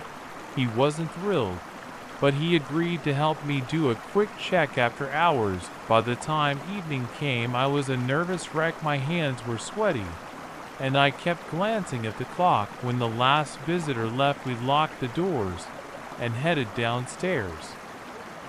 Edgar had found a small hammer and chisel in the maintenance closet. We carried flashlights and wore simple masks to avoid inhaling too much dust. We tapped the bricks and tried to wedge the chisel into the cracks. Some of the mortar crumbled without much effort. The smell of old cement and mold hit me right away. My eyes watered. Edgar coughed and covered his mouth. We pried out a few bricks. It was a slow process, and every time one came loose it made a scraping noise. After removing about 7 bricks, we shined the flashlight. Inside there was a narrow gap leading to a darker space. I aimed my light in that direction. The beam showed a cramped area that looked like an unfinished room. Dust swirled in the air. My heart was pounding so hard I could feel it in my neck. Edgar muttered something under his breath, but I couldn't make it out. I was too focused on the black space beyond. We pushed more bricks aside until there was an opening big enough to squeeze through. I felt a rush of stale air come out. It smelled like earth dust and a hint of something metallic. I climbed in first, carefully stepping over loose rubble. The flashlight beam swept across a small chamber with rough stone walls. There was a rusted metal crate in one corner. It looked old, with rivets along the edges. I stepped closer, ignoring the chill running down my spine. Edgar was right behind me, breathing hard. I could hear him shifting his weight on the grawly floor. I bent down and tried the latch on the crate. It was stuck. Edgar handed me the chisel, and I pried it open. With a sharp clang inside, there were old papers, rolled up drawings, and a few small items wrapped in cloth. My pulse was racing. I pulled out one of the papers. It looked like a blueprint with a date in the corner, 1904. The line showed a plan for the building, but it was different from the official version I had seen. It showed extra corridors in a large room beneath the library. My breath caught in my throat. Edgar leaned in close to see. We unwrapped one of the cloth bundles. Inside was a metal plaque tarnished with age. The inscription was hard to read, but I saw the phrase "Original Foundation." I felt a sudden surge of adrenaline. All the strange book messages and the missing documents pointed to something like this, something hidden behind that basement wall. My mind spun with questions. Why was it sealed? Who had put these items here? And why did they keep messing with the library records just as I was about to pick up another bundle? Edgar tapped me on the shoulder. He whispered that we should leave the room, as it was. I agreed. I realized we didn't have any official permission to break through a wall, and we needed to handle this carefully. My hands were shaking with excitement, but also fear. I could feel a fine layer of dust settling on my face, and I felt a headache coming on from the stale air. We tucked everything back into the crate as best we could and climbed out through the hole. Then we stacked the bricks to conceal the opening again, at least well enough that no one would notice. At a glance we locked up and went back upstairs. My heart was still pounding. My shirt was damp with sweat. That night I barely slept. I tossed and turned thinking about what we found. I didn't know what to do next. If I reported this to the city, they might come in and rip out the wall, or they might accuse me of damaging library property. At the same time, it was clear that someone or something was orchestrating these messages with the books, trying to guide me to that hidden chamber. The next morning, I checked the shelves again. No new messages. The library felt quiet, almost too quiet. I kept expecting something else to happen, but nothing did. The entire day I drifted through my tasks. My assistants asked if I was feeling okay. I just said I was tired. Edgar walked by a few times, and I caught His eye, we didn't need words to acknowledge what we'd seen. I could tell he was still shaken. Later that afternoon, I returned to the archives. I wanted to see if anything had changed overnight. I walked and flipped on the lights and approached the main table. My heart dropped when I saw one of the old folders from the missing documents was now sitting there looking untouched, but I knew it hadn't been there the day before. My throat went dry. I opened it. Inside, I found a typed page that looked brand new. It talked about how the building's original design included a protected chamber. It also mentioned that the documents about this chamber were never meant to be made public. The tone was formal and direct, like an official statement. I ran my finger over the text. I felt chills on my arms, but not from the cold. Someone had put this here during the night. I glanced around the quiet room, noticing the hum of the overhead lights. I could hear my own breathing, shallow and uneven. I'd put the folder under my arm and left the archives. I didn't know who was behind all this, but I had enough proof to show there was something bigger going on. I headed to my office, locked the door, and set the folder down on my desk. I felt a heavy weight on my shoulders. I realized I was scared. My chest felt tight, and my mind raced with possibilities. There were no easy answers. I wish I could say I solved the mystery right then and there, but I didn't. I still work here, and the library goes on like it always has. People come and check out books, do their research, and leave. Most have no idea about the strange messages or the hidden chamber. Edgar and I agreed to keep it quiet for now. We don't want more strange incidents. We don't want city officials breathing down our necks. We just hope we can figure it out on our own terms. But every time I pass by that section in the basement, I feel a spike of anxiety. Every time I see books out of place on the shelves, my heart starts to pound. And I can't help but wonder if there's more waiting for me, hidden somewhere behind the walls or buried in the archives. For now, I'm just keeping watch, waiting to see if the messages start up again.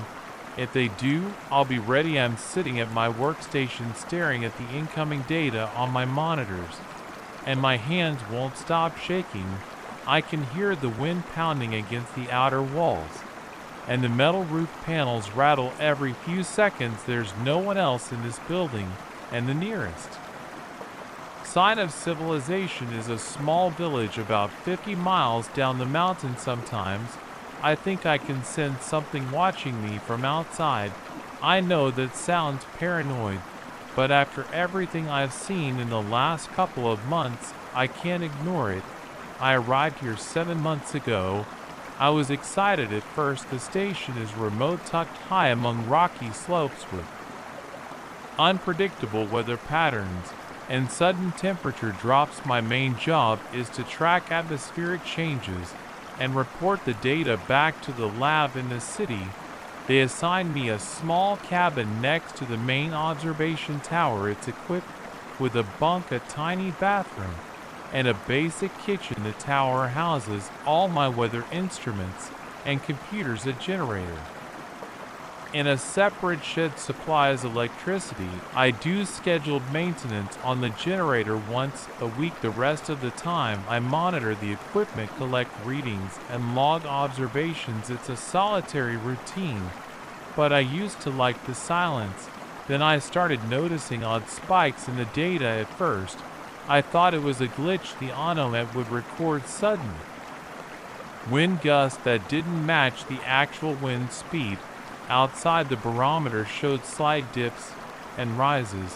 When the sky was perfectly clear, my sensors for humidity and temperature reported fluctuations that made no sense. I did a full inspection of the sensors, replaced wiring, recalibrated the software, and even swapped out an old module. Everything was clean, but the strange patterns persisted. I have daily logs of all these anomalies, and when I finally decided to look for a cycle, I noticed something. The readings formed a sequence that matched a repeated pattern every 33 days. The pattern wasn't obvious at first because it appeared in several different data sets: temperature, wind speed, atmospheric pressure, and even the shortwave radiation levels. Each time, the numbers lined up in a way that seemed intentional, almost like a code. I tried to ignore the possibility of something out of the ordinary. I told myself that maybe there was an unusual microclimate phenomenon in this region. One night about 3 months ago, I was outside checking on the generator around midnight. The air felt colder than usual. My skin prickled on my neck and arms. I heard a buzzing sound, like electricity coursing through a loose cable, but I couldn't see any source. Then I spotted a faint glow in the sky above the far ridgeway beyond the summit. It wasn't a typical star or plane. The light flickered, changed color slightly, and then moved in a steady arc. My heart pounded so hard that I felt it in my ears. I stood there for a few minutes, staring at it, unsure if I should grab my camera or run inside. I ended up standing still, just watching. Then the glow vanished. I made a note of the exact time and ran back inside. In the morning, I analyzed the data from that night. I saw a peak in the electromagnetic readings that matched the moment I saw the light. I didn't tell my superiors. I felt uneasy and wasn't sure if they'd take me seriously. I decided to wait and see if it would happen again. Sure enough, 33 days later, the same pattern in the instruments repeated. That same night, I saw another light, but this time it was brighter and moved faster. I took pictures with my phone, but the images came out blurry and indistinct. It just looked like a smudge of white in the darkness. Over the last 2 cycles, I've also noticed changes in the local wildlife. I rarely see large animals up here, but occasionally I spot deer or mountain goats into the distance lately. They've been acting jittery. They dart across the slopes at unexpected times. Once, I found claw marks on the wooden siding of the station, as if some creature had tried to climb it. I hear distant howls at night that don't sound like any normal wolf or coyote. It's more like a short burst of screams, then silence. My nerves feel shredded by the time morning arrives. I don't sleep much anymore. 2 cycles ago, I decided to set up a motion-activated camera about half a mile from the station. It's hidden behind a boulder pointed at the area where I saw the first glow. I hiked out there in early morning light, my boots sinking into loose gravel. The cold air stung my face.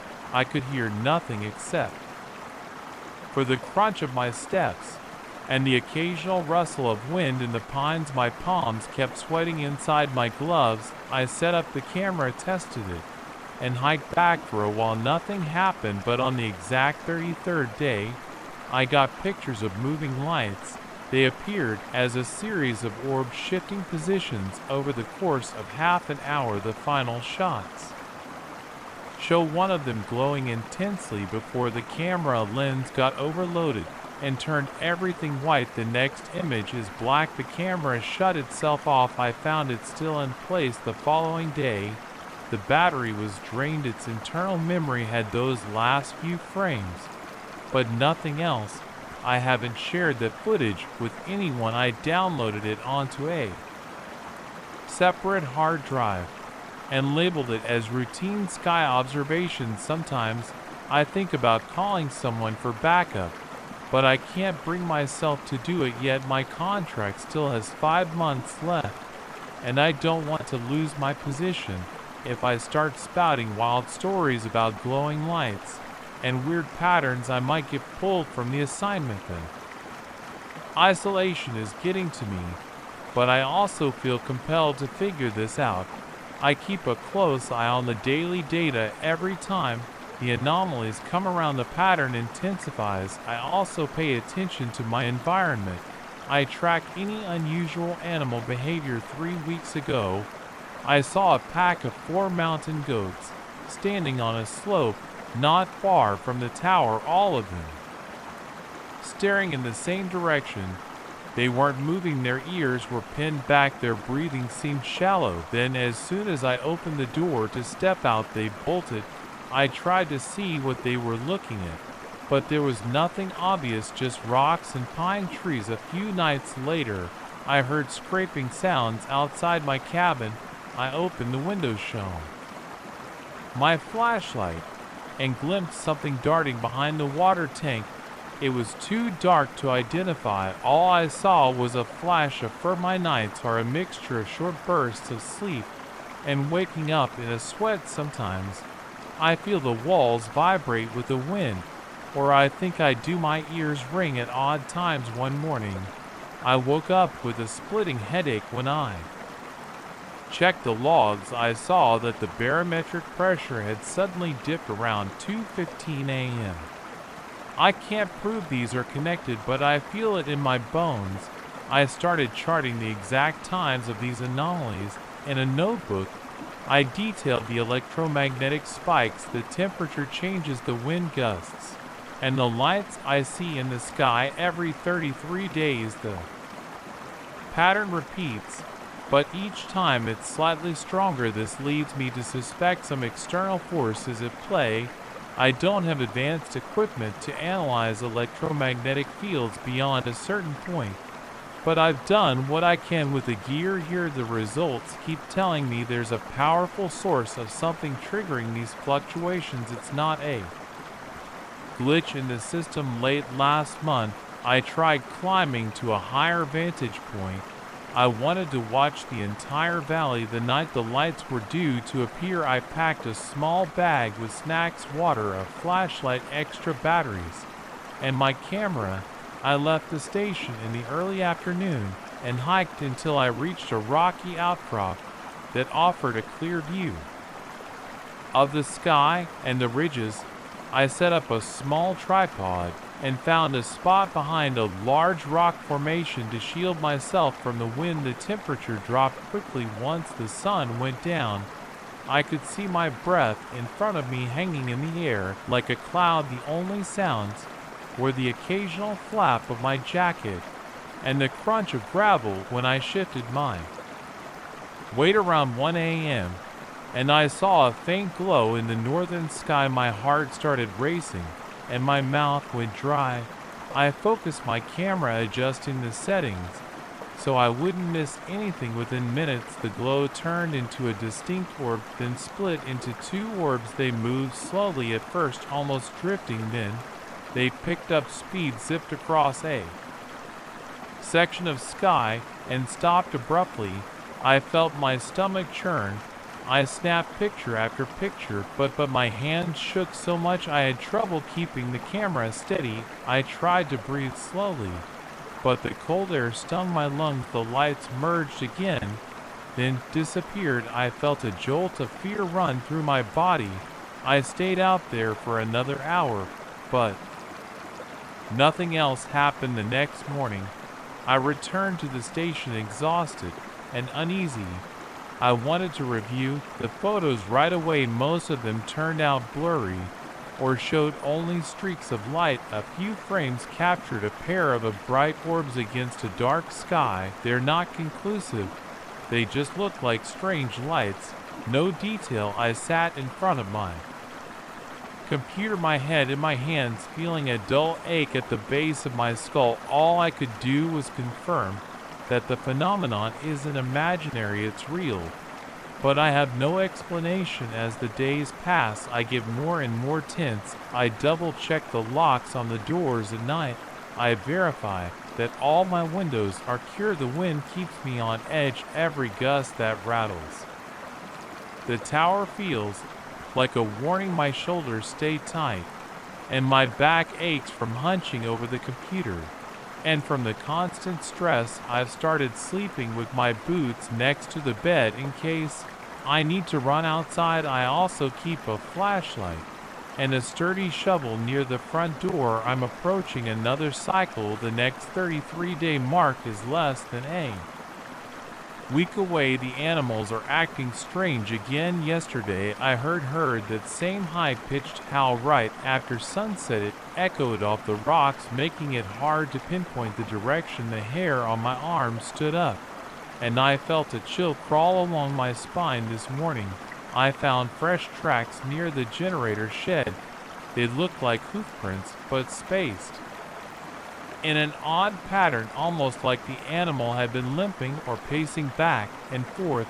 I followed them for a while, but they disappeared into a patch of ice and loose scream. My gut felt heavy. I couldn't shake the sense that something out there is waiting tonight. The wind is calm, the sky is clear. I'm at my desk checking the forecast readings. The electromagnetic meter is climbing slowly, just as it always does before the lights show up. The generator hums steadily in the background. My nerves are shot, my stomach is in knots. I keep sipping coffee, but it's not helping. I can't concentrate on anything except the numbers on my screen.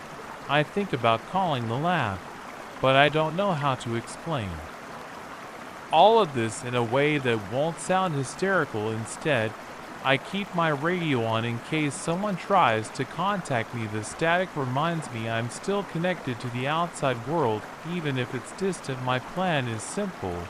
I'll stay awake all night.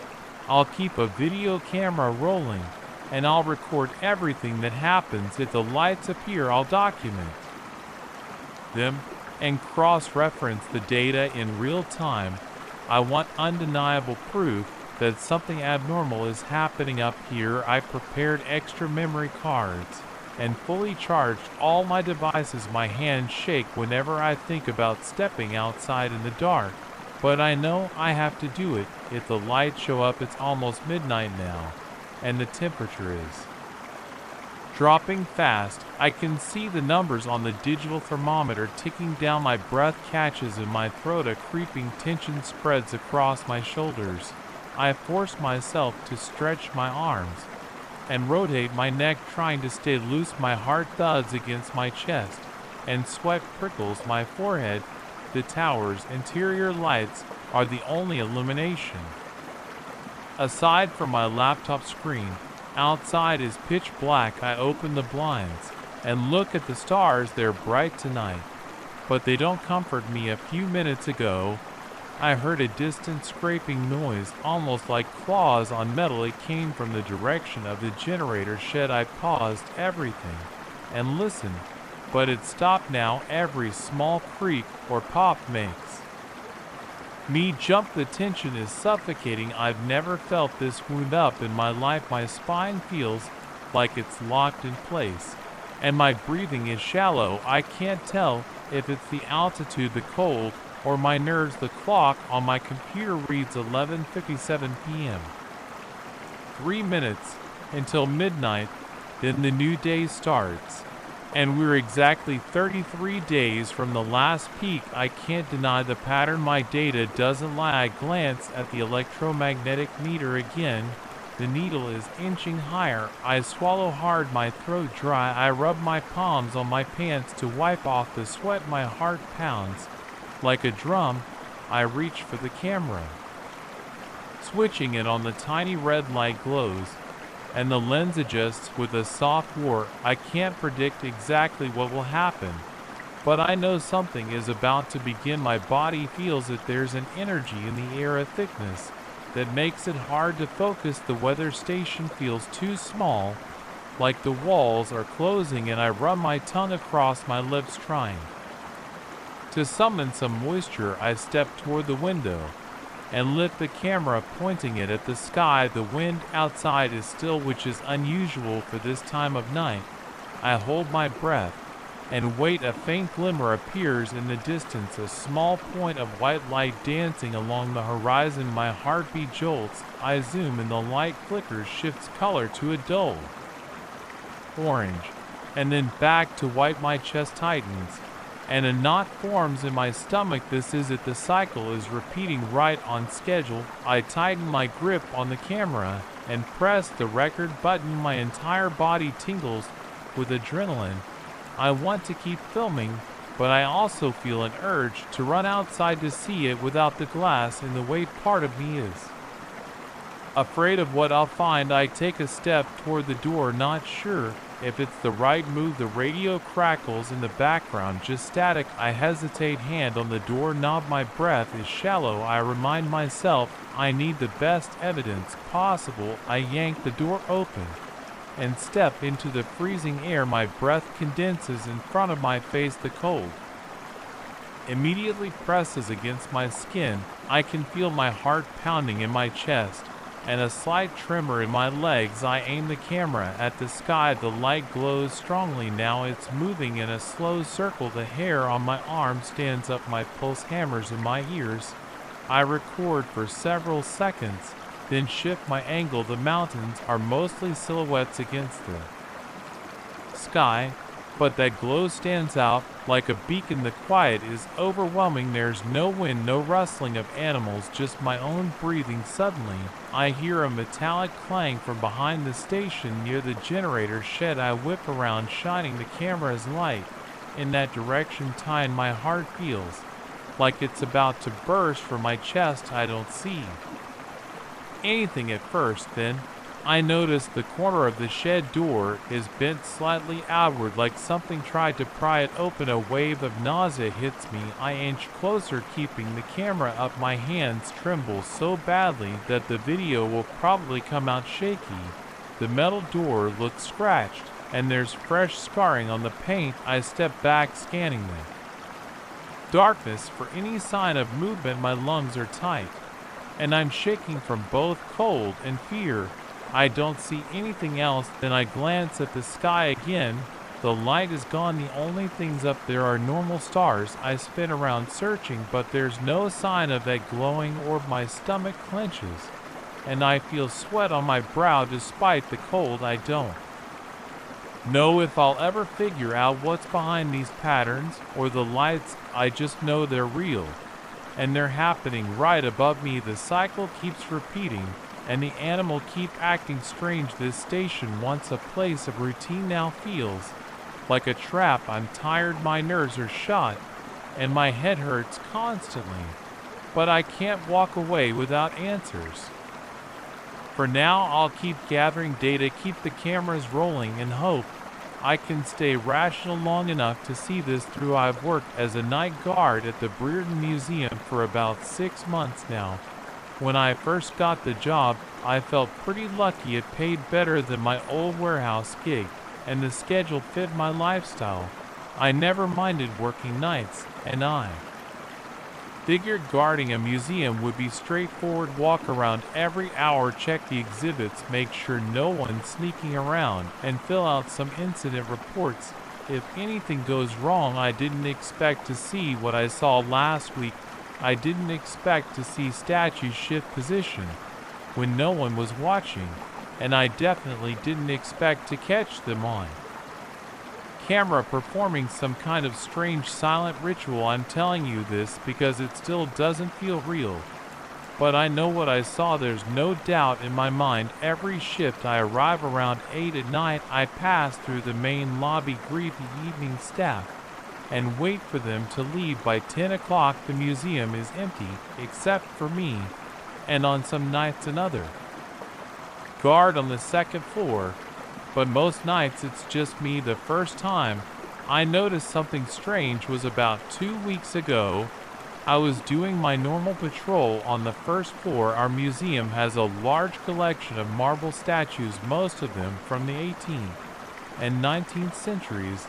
They stand in neat rows in a long corridor that leads to the staff offices. Usually, I glance at them for a second or two and move on. But that night, I had a nagging feeling something was off. It wasn't anything huge at first.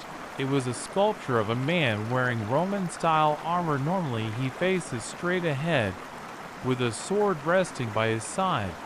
But that night, the sword seemed tilted, like he was raising it an inch higher than normal. I Stood there for a moment shining my flashlight on the statue. I told myself maybe I was imagining it, maybe I never paid close attention to the angle of the sword, so I shrugged and kept walking. The rest of the night was normal, or at least I thought so, but when I did my second round at around midnight, I realized the statue's sword was definitely higher than before. It looked like the statue was starting to lift it. I felt my pulse spike, my flashlight shook in my hand. I took a step closer and ran my fingers along the marble sword hilt. It felt cold and solid, just like any other stone. I tried to see if there were any cracks or signs that someone tampered with it. I didn't see anything. Still, I felt uneasy. I made a note about it in my log. I wrote something like Roman soldier statue sword seems out of position, just to document it. Over the next few nights, I noticed more changes.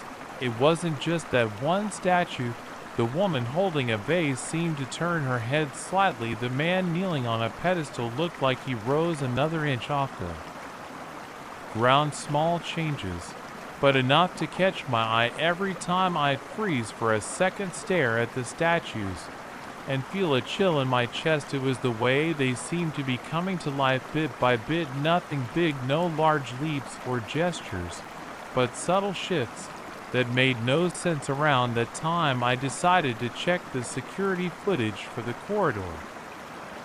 Normally, we only review camera feeds if there's a reported incident or if the alarm triggers, but I had a growing curiosity. I stayed late after my shift one morning, asking the day manager if I could watch a few hours of overnight footage. He didn't ask too many questions, he just showed me how to access the files on the computer. I started fast forwarding through the recordings, expecting to see static statues the whole time. That's not what happened at first. The footage looked normal. I saw myself walking along the corridor, shining my flashlight on the statues at around 10, then again at midnight, then around 2. Then, when no one was around, I saw something that made my heart pound. The statues started to move, not all at once, and not in big motion. It looked like they were testing their own joints. A tilt of a head here, a shift of a foot there. Then about half of them turned toward one another and formed a semicircle, like they were gathering in the center of the corridor. I remember my hands sweating so much that I almost dropped the mouse. I took a deep breath and kept watching. I felt sick. I didn't have words. I just stared at the screen. The statues moved in short, jerky motions, but they moved. Some lifted their arms, some tilted their heads back, some tapped the marble floor with their stone heels. They never made noise. There was no sound on these cameras anyway, but I imagined them. Faint scraping of stone against stone. I watched them stand in that semicircle for a while. They moved so slowly that if I blinked, I might miss it. Then they arranged themselves in some sort of formation, their arms stretched toward the ceiling as if they were reaching for something. After a couple of minutes, they returned to their original positions.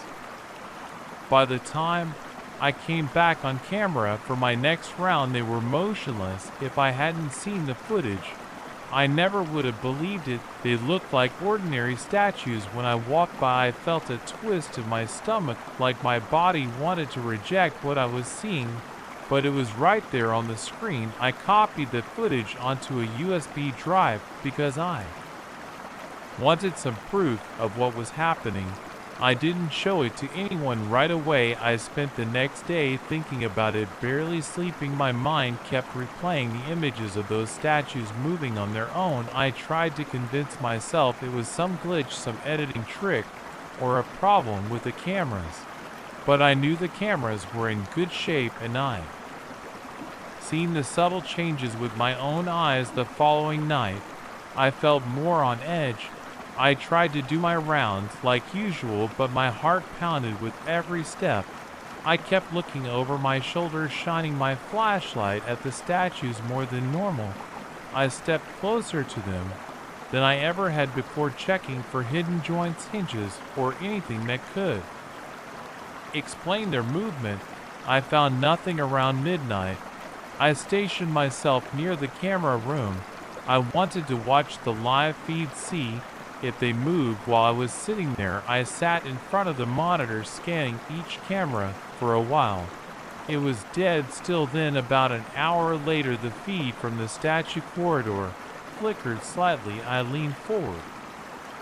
My eyes locked on the screen. One statue in the corner turned its head just a bit. It was the one of a woman with a robe draped over her left shoulder. She shifted, twisted her torso, then faced the statue next to her. I felt my pulse hammer in my ears. I wanted to get up, but my legs felt heavy. I just stared. Then another statue moved right in its armway. By one, they all came to life again, until they were positioned in that same semicircle, arms raised. I couldn't handle sitting still. I jumped up, grabbing my flashlight, and walked quickly toward the corridor. When I reached it, everything was quiet. The statues were in that semicircle, just like on the screen. I kept my distance because I felt a weird kind of panic, like I was trespassing in their space. My breathing was rough, and I felt my hands trembling. The air felt cold against my face, and my ears started buzzing with adrenaline.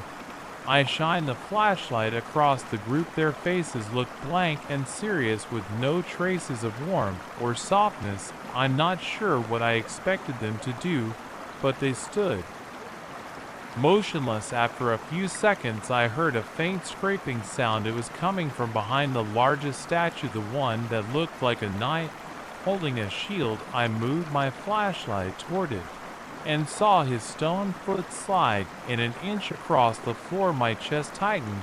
I took a step back, almost tripping over my own feet. Then he stopped. My flashlight shook as I tried to keep it steady. I couldn't believe it was real. All I could hear was my own breathing, the hum of the museum's ventilation system, and the quiet scrape of marble on marble. I wanted to turn around and run, but I forced myself to stand there a moment longer, trying to make sense of it. The rest of the statues remained in that semicircle. Their arms were raised, as if they were locked in mid-motion. The statue behind the knight was hunched forward, with a stern expression carved into its face. I saw a faint shift in the angle of its head, then everything went still again. I realized I was holding my breath, so I exhaled slowly, my heartbeat racing. I backed away, not turning my back on them, until I was out of the corridor. Then I almost sprinted to the camera room. I sat in the chair and watched the monitors again. They held their formation for maybe 5 minutes, then one by one, they returned to their original spots along the corridor.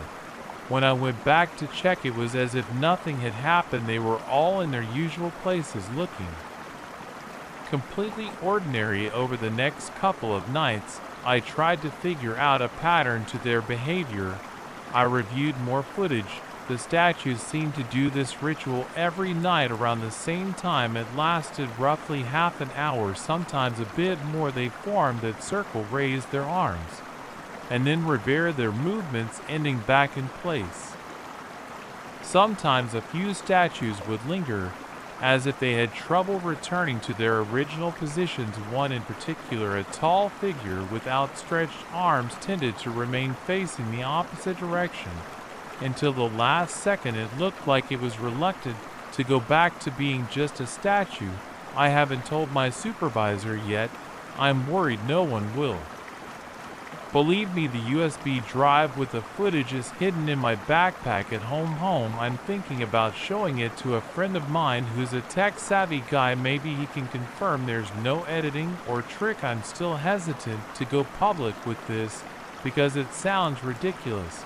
Who's going to believe a bunch of statues come alive at night and perform some silent ritual? But I can't deny what I've seen. My body's reaction tells me how real it is. Every night when I walk those halls, I feel my skin crawl, I sweat more than usual, and my hands shake when I pass by the corridor. The adrenaline rush keeps me hyper aware of every little sound. Sometimes I feel like I hear stones scraping behind me, but when I turn around, there's nothing. Yesterday, I tried to touch one of the statues just to see if there was any warmth or vibration. It was cold, solid marble, no different from any other stone sculpture. It didn't respond, but that night on the cameras, I saw that same statue shift its arm more than the others. It lifted it all the way up, almost parallel to its shoulder, then brought it back down. I got the impression it was angry or annoyed. I know that sounds weird, but it seemed like it was protesting my touch. Of course, there was no expression change on its face, but the motion felt deliberate. I haven't seen them do any direct harm. They move in a coordinated way. They gather, they pause, they raise their arms, and then they go back. I wonder if they're communicating or trying to complete some sort of process. I'm no expert on statues or ancient artifacts. I'm just a security guard who took a job to pay my bills. But now I'm in the middle of something that I don't understand. Tonight, I'm planning to set up my phone to record them from a different angle. The museum cameras cover most angles, but I want my own personal footage in case the official recordings vanish or get corrupted. I'm worried about weird coincidences, like maybe the files will get erased somehow. I also thought about hiding behind one of the displays to watch them in person, but that idea makes my skin crawl. I don't know how they would react if they realized I was spying on them up close. My gut tells me not to get too close. Every time I try to approach the corridor, when they're moving, I get this overwhelming sense of danger. The hair on my arm stands up, and my instincts scream at me to keep my distance. So I back off and rely on the cameras. Once they finish, I go out to confirm they're back in place. I don't know how long I can keep doing this before something changes. What if they realize I'm onto them? I know how crazy this all sounds. It's hard to talk about. My coworker sometimes covers the second corridor on the first floor. He just minds his own business up there. I don't think he's noticed anything odd there. Second floor exhibits are mostly paintings and fossils, no statues, so for now this seems to be my personal nightmare. I don't plan to stay at this job much longer. My contract is up in a couple of months, and I'm looking for a way out. But I can't just forget about this. Part of me wants to see what happens if I stay longer, gather more footage, and maybe confront them directly. Another part of me wants to run as far as I can and never come back. I haven't slept well in days. I keep replaying the images of stone figures shifting in the darkness, forming that circle and raising their arms like it's some secret ceremony. My heart races just remembering it. I can't hear any voices or chanting, but I can sense a tension, like there's an energy I can't explain. I notice my body reacting in a primal way, telling me this is a threat. My face gets hot, my shoulders tense, and my breathing turns shallow whenever I think about it. I'm not sure how this will end. For now, I show up, do my rounds, and record what I can. I might talk to a friend in a day or two, maybe. I'll show him the USB. I need someone to back me up, because I'm afraid the museum management will laugh me out of the building, or worse, they'll think I'm messing with the exhibit somehow. But I'm not doing anything except watching. I'm not touching them other than that one time, and I regret even doing that. So that's what's going on. This museum is not normal. Those statues are not just carved blocks of stone. They move when no one's looking, and the cameras don't lie. I've watched them over and over again, and it never gets easier to accept. If you ever find yourself walking past an old statue at night, maybe keep an eye on it, because what I've seen here has changed the way I look at these silent figures forever. They're not as lifeless as they seem. and I'm proof of that. I just hope I can hold it together until my contract is up, then I'll leave, and the museum can deal with its living statues on its own. I opened the workshop door on my first day and felt a wave of stale air hit my nose. The smell reminded me of old wood and metal shavings. I remember pausing in the doorway, wondering why the building seemed untouched for so long. My uncle gave me the keys after he moved away, and I only knew it was a clock workshop filled with antique pieces. He never talked about the details. I just knew it was old and had been in our family for a few generations. I expected dust and rust, but not a strange sense of stillness. I switched on the single overhead light near the entrance. Several workbenches lined the walls, and shelves filled with tools took up most of the space. In the back there were wooden cabinets with glass doors, each holding various clock parts like gears, pendulums, and old clock faces. Some clocks hung on the walls, each one frozen at different times. I heard a faint ticking from somewhere in the corner, but I couldn't see which clock was still running. The ticking made me uneasy. It was slow, steady, and seemed to echo. I spent the first day cleaning. I dusted off counters, swept the floor, and tried to organize the tools by size. Around lunchtime, I noticed a grandfather clock by the far wall. It stood about 7 foot tall with a carved wooden body. The clock face had Roman numerals, and the glass panel showed an intricate pendulum inside. When I checked the time, the hands pointed to 333. The pendulum was perfectly still, though I tapped the glass, but nothing moved. The time stayed stuck. I didn't think much of it at first. Antique clocks often freeze at random times if they haven't been serviced for a while. I went back to work sorting out little drawers of watch hands and winding keys. By late afternoon, I set up a small cot in the back room to rest in case I stayed overnight. I thought I might do some repairs in the evening and wanted a place to lie down if I got too tired. My first night in that workshop felt normal until around midnight. The place was quiet except for the occasional creak from the floorboards. I ate a quick dinner from a can and sat at one of the workbenches with a small table lamp on. I tried to fix a simple pocket ET watch with a loose spring. That was when I noticed all the other clocks in the room started ticking at the same time. It was faint, but every clock on the wall seemed to be ticking in unison. I sat down the pocket watch and listened. My heart rate sped up, and I felt the hair on my arm stand up. I walked around checking the clocks. Each one showed a random time, and not a single one had a working pendulum. Yet I heard a clear ticking sound from all directions. Then it stopped. The silence returned so fast it felt like a gust of wind had vanished. I rubbed my eyes and tried to convince myself that old clocks can make weird noises when the temperature changes. I decided to call it a night. I turned off the lights and headed to the back room, leaving only a small lamp on by the hallway so I wouldn't trip if I got up in the dark. I tossed and turned on the cot, thinking about that synchronized ticking. I must have dozed off because I woke up later to a strange chill in the air. My phone showed 3:31 a.m. The workshop seemed dead quiet.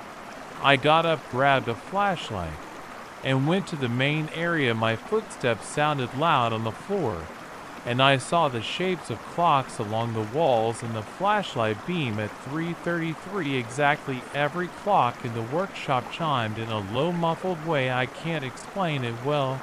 It wasn't a clear chime like a normal clock. It was more like a collective thud that shook the air. At the same time, the flashlight flickered, and I saw shadows against the walls. They moved in patterns like people walking or standing, but I couldn't see clear faces. It looked like a group of figures huddled near the workbenches, passing objects to each other. Their movements were jerky and silent, as if I was watching a silent film projected on the walls. My throat went dry. I felt sweat on my forehead and my heart pounding in my chest. I stumbled backward, almost dropping the flashlight. I wanted to call out, but I didn't know what to say. My body froze until the shadows disappeared. It all stopped at 3:34. That's when the workshop returned to normal. The clocks looked as they did before, their hands stuck at various times. The air felt less heavy. I stood there panting. My flashlight was trembling in my grip. Eventually, I walked back to the cut, sat down, and tried to steady my breathing. I told myself I was tired or dreaming. Maybe I'd imagined the shadows, but the feeling in my gut told me I saw something real. My eyes were open, and the sound of that group chime was too clear to ignore. After a few minutes, I decided to stay awake until morning. I turned on every light in the workshop and drank the cold coffee left over from earlier. My nerves were still shot, and my hands wouldn't stop shaking. By the time the sun rose, I had convinced myself I needed to investigate. The next day, I checked every clock carefully. I tried winding a few, and they responded with odd clicks, but never moved their hands. When I set them to the current time and tried to start the pendulums, they'd swing for a couple of seconds and then stop. It was like they were refusing to run. I spent hours cleaning gears, adjusting springs, and oiling the mechanisms. Nothing changed. They all seemed locked in place, stuck on random times. The only consistent detail was that each clock stopped at a different time, except one or two that showed 333, but none of them would run for more than a few seconds. That night, I prepared myself. I set up a camera on a tripod aimed at the main area, hoping to catch something on film. I turned off most lights, but left a small lamp on for minimal illumination. I wanted to see if the camera would record any movement on the walls. I sat behind the camera waiting. Midnight. Night passed without incident. My eyes started to droop around 2 a.m., but I forced myself to keep watch. At 3:31, my phone vibrated with a low battery warning. I plugged it into a charger and noticed a sudden drop in temperature. My skin prickled, and I heard the faint ticking start again. At 3:33, the workshop filled with that dull chime. The camera's red recording light stayed on, and I tried to focus on the walls. The shadows appeared again, sliding across the surface. Yes, I watched them closer this time. They looked like people wearing old-fashioned clothes, but I couldn't see details, just silhouettes. One of them seemed to be opening a toolbox on the bench, another passed something from a high shelf. They moved with purpose, but there was no sound of tools or voices. I felt my pulse quicken. My breath came in short bursts. I worried the camera might not capture them, or maybe it would. I couldn't decide which possibility scared me more. The shadows continued their actions for about a minute, then they vanished. At 3:34, everything went quiet again. I immediately stopped the camera and played back the footage. My hands shook as I skipped to the 333 mark. Nothing, no shadows, no movement, just the workshop with me sitting there staring. I saw myself tense up, shining the flashlight around, but on the recording the walls were empty. It looked like I was panicking for no reason. I shook my head and replayed it again, but the result was the same. I began to doubt my own senses. I decided to stay a few more nights, repeating the experiment. Every single time 333 hit, the clocks gave off that dull chime, and shadows flickered over the walls. I smelled old oil and heard faint rustling movements that didn't match anything visible in the actual workshop. At 3:34, it always ended, but the camera never captured a single shadow. My phone didn't record anything unusual either. My attempts to fix the clocks kept failing. None would hold time properly. I replaced gears, adjusted clock hands, and reattached pendulums. Still they froze or stopped ticking within seconds. Late in the afternoon on the fourth day, I decided to gather all the clocks in one corner to keep a closer watch. I placed them side by side in a neat arrangement. Some were small desk clocks, some were large wall clocks, and there was that tall grandfather clock. They still showed random times, with a few stuck at 333. That evening, I set up more lights, so I could see every inch of the walls. I taped down thick black paper in one corner, thinking maybe the shadows would show up more clearly against a uniform background. I spread out a few motion sensors on the floor too. I wanted to see if they would detect any movement at around 1 a.m. I tested them by walking around. The sensors beeped when I passed by, so I knew they worked. Then I sat down and waited. I felt my stomach knot as 333 approached. My palms were sweaty, and I had trouble sitting still. At 332, I heard the ticking begin. I checked the motion sensors. They stayed quiet. Then the edges, the walls were uneven, and some parts looked like they had shifted. In older buildings, that's pretty standard. Foundation settle, wood beams warp, and you can see irregularities all over. But here the measurements didn't add up. One side would measure 10 feet, and the other side would measure 12. I measured again and got a different number. I rubbed my eyes, thinking maybe I was too tired, but the numbers kept changing. I felt a surge of confusion and my hands got sweaty. I told myself I'd come back to that later. By mid-afternoon, I walked toward the back of the church. The hallway there led to a storage room. At least that's what the original plan showed. I tried the door. It was jammed, but after pushing it a bit, I managed to get it open. The inside looked bigger than I expected. My flashlight beam traveled across the floor, and I saw another door at the far end. I didn't remember seeing that door on the blueprint. I moved closer, stepping over piles of dusty cloth and rotten wood. The smell was stale, like wet carpet. My eyes stung from the dust in the air. When I reached that far door, I felt a slight draft. It was cold, and it made the hair on my arm stand up. I opened the door expecting maybe a closet, but instead there was a narrow corridor that seemed to stretch for a long distance. I pointed my flashlight, but the light got lost in the darkness. I felt a tension in my chest because the building wasn't supposed to have a corridor that long. I had the original layout in my bag, and that corridor wasn't marked. I took a step inside, feeling the floorboards creak beneath my boots. The corridor smelled damp, like old concrete in a flooded basement. I walked a few steps and then stopped, feeling uneasy.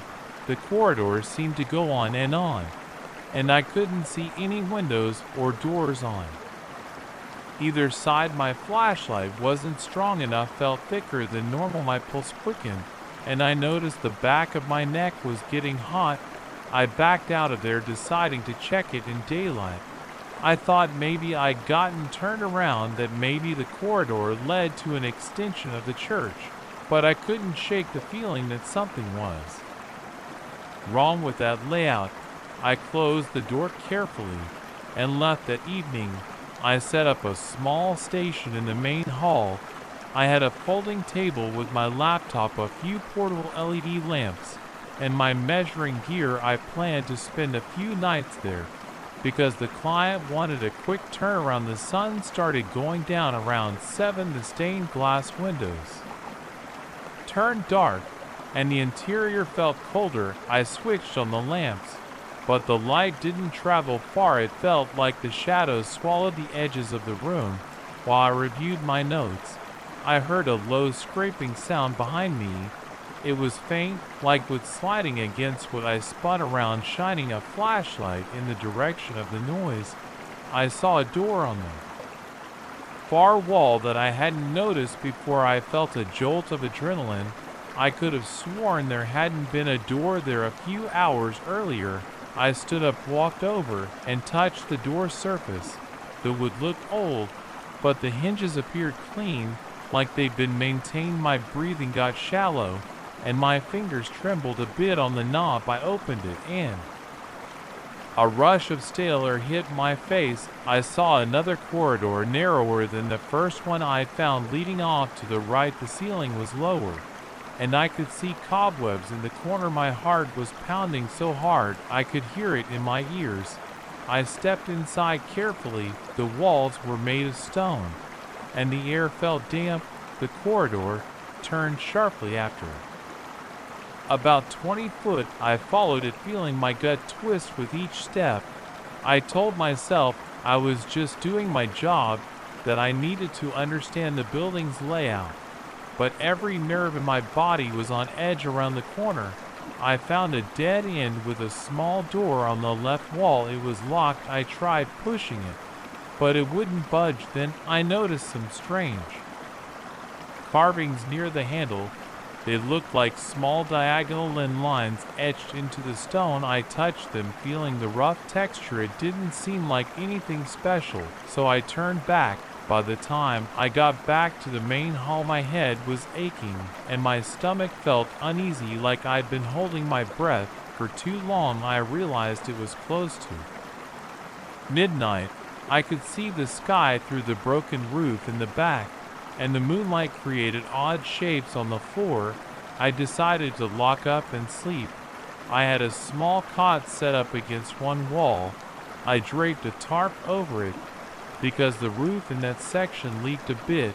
I laid down, but every time I closed my eyes, I heard faint noises, small thuds, scraping, or sometimes a distant echo that sounded like footsteps. My chest felt tight. I kept opening my eyes, pointing the flashlight around, but I never caught anything moving. Eventually, I drifted off for a couple of hours. The next morning, I woke up stiff and sore. My neck hurt from the awkward sleeping position. Sunlight was shining through the stained glass, creating scattered patches of color on the dust-covered floor. I sat up, wiped my face, and tried to remember if I had dreamed about the corridors. My mind felt foggy. I decided to do another set of measurements. While the sun was up, maybe I could confirm if the floor plan had changed or if I just made mistakes. I spent the morning going from room to room with my tape measure, marking down the lengths in my notebook. At first, everything seemed normal. The main hall was still about the same size, but the far corners measured differently than the day before. I got a sudden chill in my shoulders. I walked back to that door leading to the corridor I discovered the previous afternoon. It was gone. The wall was solid. I ran my hand over the surface, knocking on the wood, thinking maybe the door had been sealed, but it was smooth, no seams, no handle, no sign there had ever been a door. I felt my stomach turn, and I noticed my palms were damp with sweat. I tried to keep calm. I told myself buildings can have illusions or hidden entrances, especially when they're old and damaged. Maybe some shift in the foundation had caused a panel to seal shut, but I couldn't explain how it looked so perfectly seamless. I felt a tremor in my fingers as I put my measuring tape away. My brain told me to get more coffee and try to think this through logically, but my gut was screaming that something was deeply wrong. I spent the rest of the day trying to map out every room. Again, the corridor in the back still existed, but it didn't extend nearly as far as it had the day before. I didn't see the second corridor at all. I found the same storage room, but it was a normal size this time. I wondered if I should call the client and explain that I needed more time, but I was worried they'd think I was incompetent or losing my mind. I decided to keep it to myself until I had concrete evidence. As evening approached, I set up my lights again. I placed a camera on a tripod in the main hall facing the back wall. I wanted to see if anything changed on its own. I also had a small voice recorder running. I wasn't sure if it would capture anything, but I needed proof of what I was seeing. Darkness fell quickly, the temperature dropped, and a damp chill settled in the air. My breath felt heavier, my shoulders tensed, and I kept looking over my shoulder. Around 8 p.m. I heard a clicking sound from the far side of the hall. I looked over and saw a door swinging open.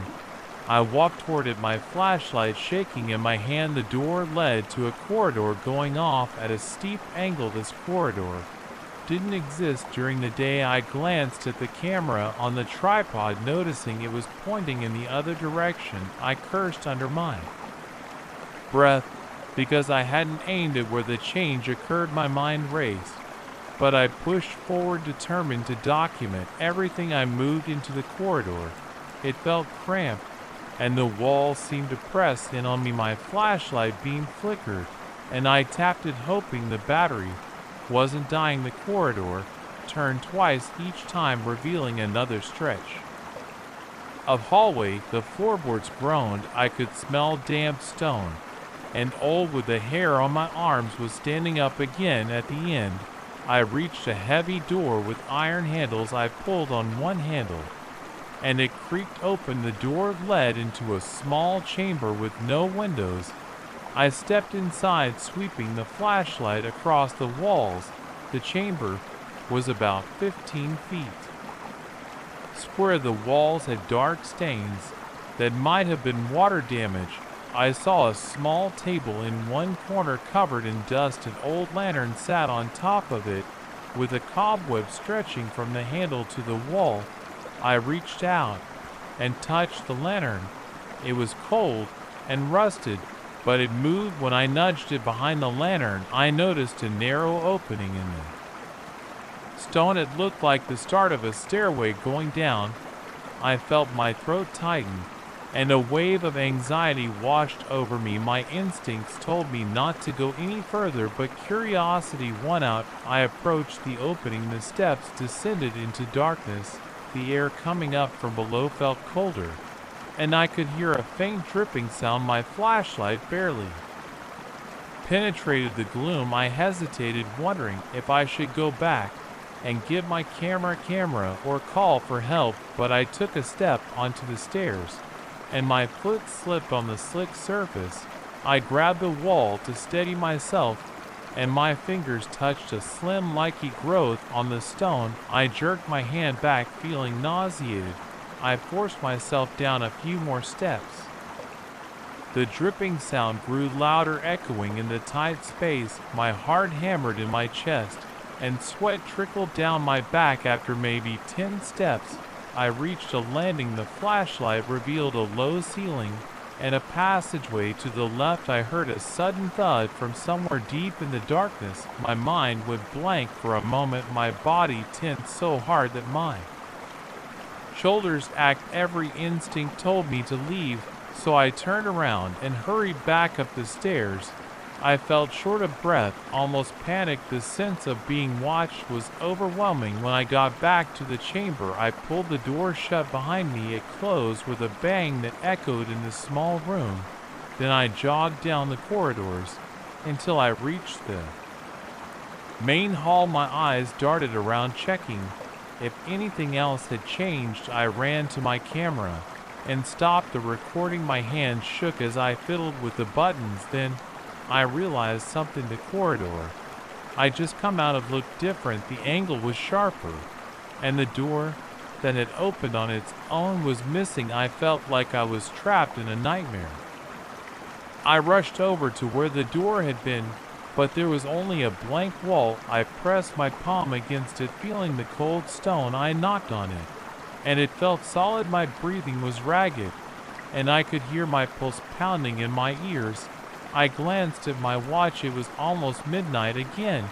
I decided to pack up my gear and get out for the night. I collected my lamps, grabbed my notebook, and stuffed them all into my bag. My movements were hurried and my fingers fumbled. I kept expecting something to appear behind me or a corridor to open up again. Before I left, I turned off all the lights except my flashlight. The church sank into darkness, and I felt a final wave of dread. I pulled open the heavy front doors, stepped outside, and shut them tight. The cool night air felt like a relief on my skin. My shoulders dropped slightly, and I allowed myself a shaky breath. I got in my car and locked the doors. I stared at the church's silhouette against the moonlit sky. The tall spire looked crooked from this angle. My head was buzzing with questions, but I was too unnerved to think clearly. I knew I'd have to come back the next day, but the idea filled me with a heavy sense of unease. My eyes locked onto the stained glass windows, and I thought I saw a faint flicker inside, like a shadow moving. I swallowed hard and started the engine. I drove away, my hands gripping the steering wheel so tight that my knuckles turned white. I didn't look back again. My heart thumped and my skin felt clammy. I just wanted to get home and try to process everything. I wished I could blame the strangeness on fatigue or some architectural oddity, but I knew something wasn't right in that place. The walls changed size, corridors vanished, doors appeared where there were none, and something deep below the church was waiting. I could still feel the damp chill on my skin. I could still smell the mold in my nose. Nothing made sense anymore, and the thought of going back made my stomach churn. But I had a job to do, and I had no idea how to handle it without losing my mind. I still remember the first time I heard the reversed recording. It happened late on a Tuesday night when I was alone in my lab, surrounded by a stack of audio equipment and a table full of half-eaten energy bars. I was looking for subtle shifts in sound waves, testing different frequencies to see how they interacted with random background noise. My eyes burned from staring at the waveform monitor all day, and my neck felt tight from leaning over the console. But I couldn't walk away. I was too close to something I couldn't explain. I'd been experimenting with high-frequency pulses for a few weeks. I used a custom oscillator and a complex filter chain. I'd record everything, then analyze the playbacks for unusual patterns. I wasn't chasing ghosts or anything paranormal. I was just looking for anomalies that might hint at new ways to transmit data. My funding came from a small private grant, so I could explore these ideas without a bunch of red tape. I had some freedom, and I was excited to see where it all led. One night, though, I noticed small clicks in my recordings. They weren't mechanical. They didn't line up with the lab's AC hum or any obvious interference. I checked all the cables and made sure there were no loose connections. I isolated the equipment from any external noise. Still, those clicks remained. They almost sounded like faint pops of static, but I felt there was something else beneath them. They had a weird rhythm, almost like a code. I sat at my desk, headphones on, replaying the files over and over. My ears hurt from the constant pressure. The lab was silent, except for the buzz of fluorescent light in the hum of my computer fans outside my window. The campus security lights glowed across the empty parking lot. I got up and stretched my back, then decided to reverse one of the audio files on a whim. I wasn't expecting anything. Usually reversing audio is just a curiosity, but I pressed play, and that's when I heard a voice. It was a whisper, almost drowned out by the natural hiss of the recording. I stared at the waveform on my screen. I felt goosebumps on my arms. My heartbeat sped up. The voice didn't make complete sense at first, but it sounded like a distorted phrase in response to what I had said earlier. I remembered I was speaking to myself while recording, saying something like, "I need to check the bass line again." And in the reverse track, there was a faint mumble that matched the same rhythm of my speech. I replayed it at different speeds and tried filtering out the Low and rumble with some manual tweaking. The voice came through more clearly. It seemed to say, "Check again." I took off my headphones and rubbed my eyes. My mouth felt dry and my hands were shaking. There was no one else in the building. There was no radio or phone near my equipment. I tried not to let my mind spiral, so I reminded myself that sometimes we hear patterns and random noise. But the next night, I repeated the process. I recorded myself asking simple questions to the empty lab. I let the tape run for an hour.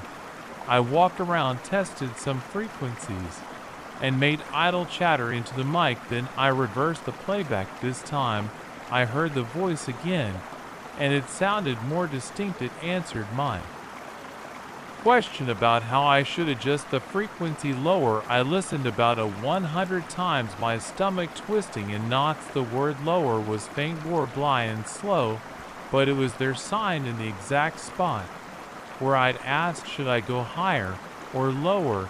I wrote everything down in a notebook. I scribbled timestamps, bits of words I thought I heard, and potential settings for my frequencies. I felt a knot in my throat. I didn't believe in ghosts or spirits, but I couldn't ignore this. The voice seemed to respond to me in real time, but how I told myself it might be some weird feedback loop that only becomes audible in reverse. Maybe the bouncing signal in the lab wiring was creating illusions, but part of me. Since that wasn't the case, the following week I stayed in that lab every evening, often until past midnight. My colleagues were used to me working odd hours, so I didn't raise any suspicions. I told a few of them I was getting interesting data, but I never mentioned the reverse voices.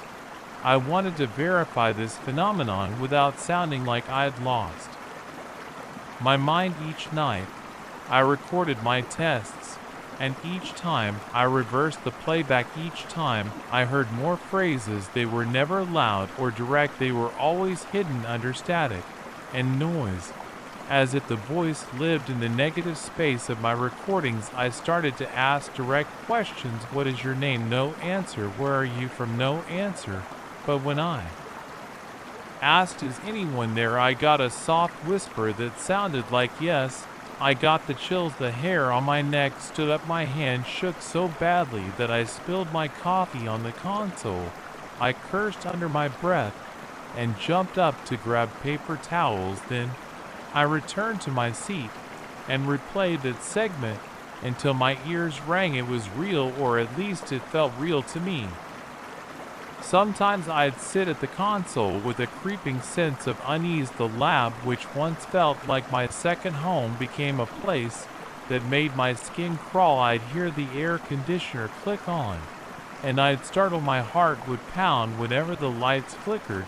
I began to keep the overhead lights at full brightness, even if it gave me a headache. I caught myself looking over my shoulder, checking corners of the room, even though I knew no one was there. At one point, I left the mic recording while I stepped out to get some fresh air. My nerves were on edge, and I needed a break. The hallway outside was empty, and all the doors were locked. I did a quick check of the floor to confirm I was alone. When I came back, I reversed the file and scanned it for any anomalies. I almost dropped my headphones when I heard a garbled phrase that sounded like "don't leave." It was faint, but I recognized the rhythmic pattern. It matched a moment on the timeline where I had spoken earlier about stepping out. I felt this deep sense of dread in my stomach. I actually whispered, "I'm sorry," to the empty room. Before I even realized what I was doing, I decided to refine my process. I started labeling each audio session with a date and a control frequency. I set up a more precise set of wave analyzers to see if there was any identifiable signature to these reverse voices. I wanted a scientific explanation. Maybe I was producing a phenomenon with standing waves and reflection patterns in the walls. If that was the case, it should show up in the frequency analysis, but each time I got random noise that didn't align with the normal reflection or interference pattern. One night, I tried something different. I set up 2 my microphones, one inside the lab and one in the hallway. Then I ran the same sequence of questions while letting both mics record. Afterward, I reversed both files. The voice was on the lab mic, but not on the hallway mic. That sent a rush of cold fear through my body because it meant the voice was local to the lab. It wasn't coming from outside or from the building's ambient noise. I started sleeping in my office. My apartment felt too quiet, and I wanted to keep working through the night. I had a cot in the corner of my office, and I'd sometimes wake up in the dark, the hum of the lab equipment echoing from the next room. I'd lie there, sweat coating my forehead, thinking about the next experiment.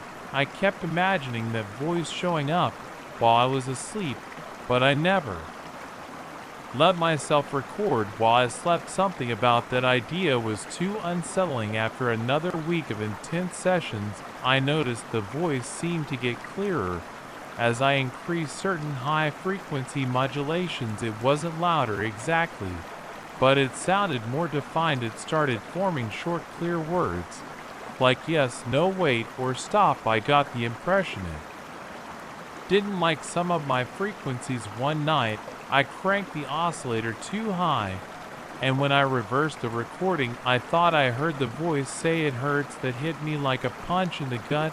I felt my heart racing, and I had to step away from the console. My shirt stuck to my back from sweat. My mouth tasted sour, and my head pounded. I tried to reason with myself. Maybe I was projecting my own words into the static, but the timing lined up so perfectly. I would say something like, I'm increasing the frequency, and then in reverse, I'd hear a short warped phrase right after I spoke, as if it was responding. It was too consistent to ignore. I realized I was struggling to keep my calm every night.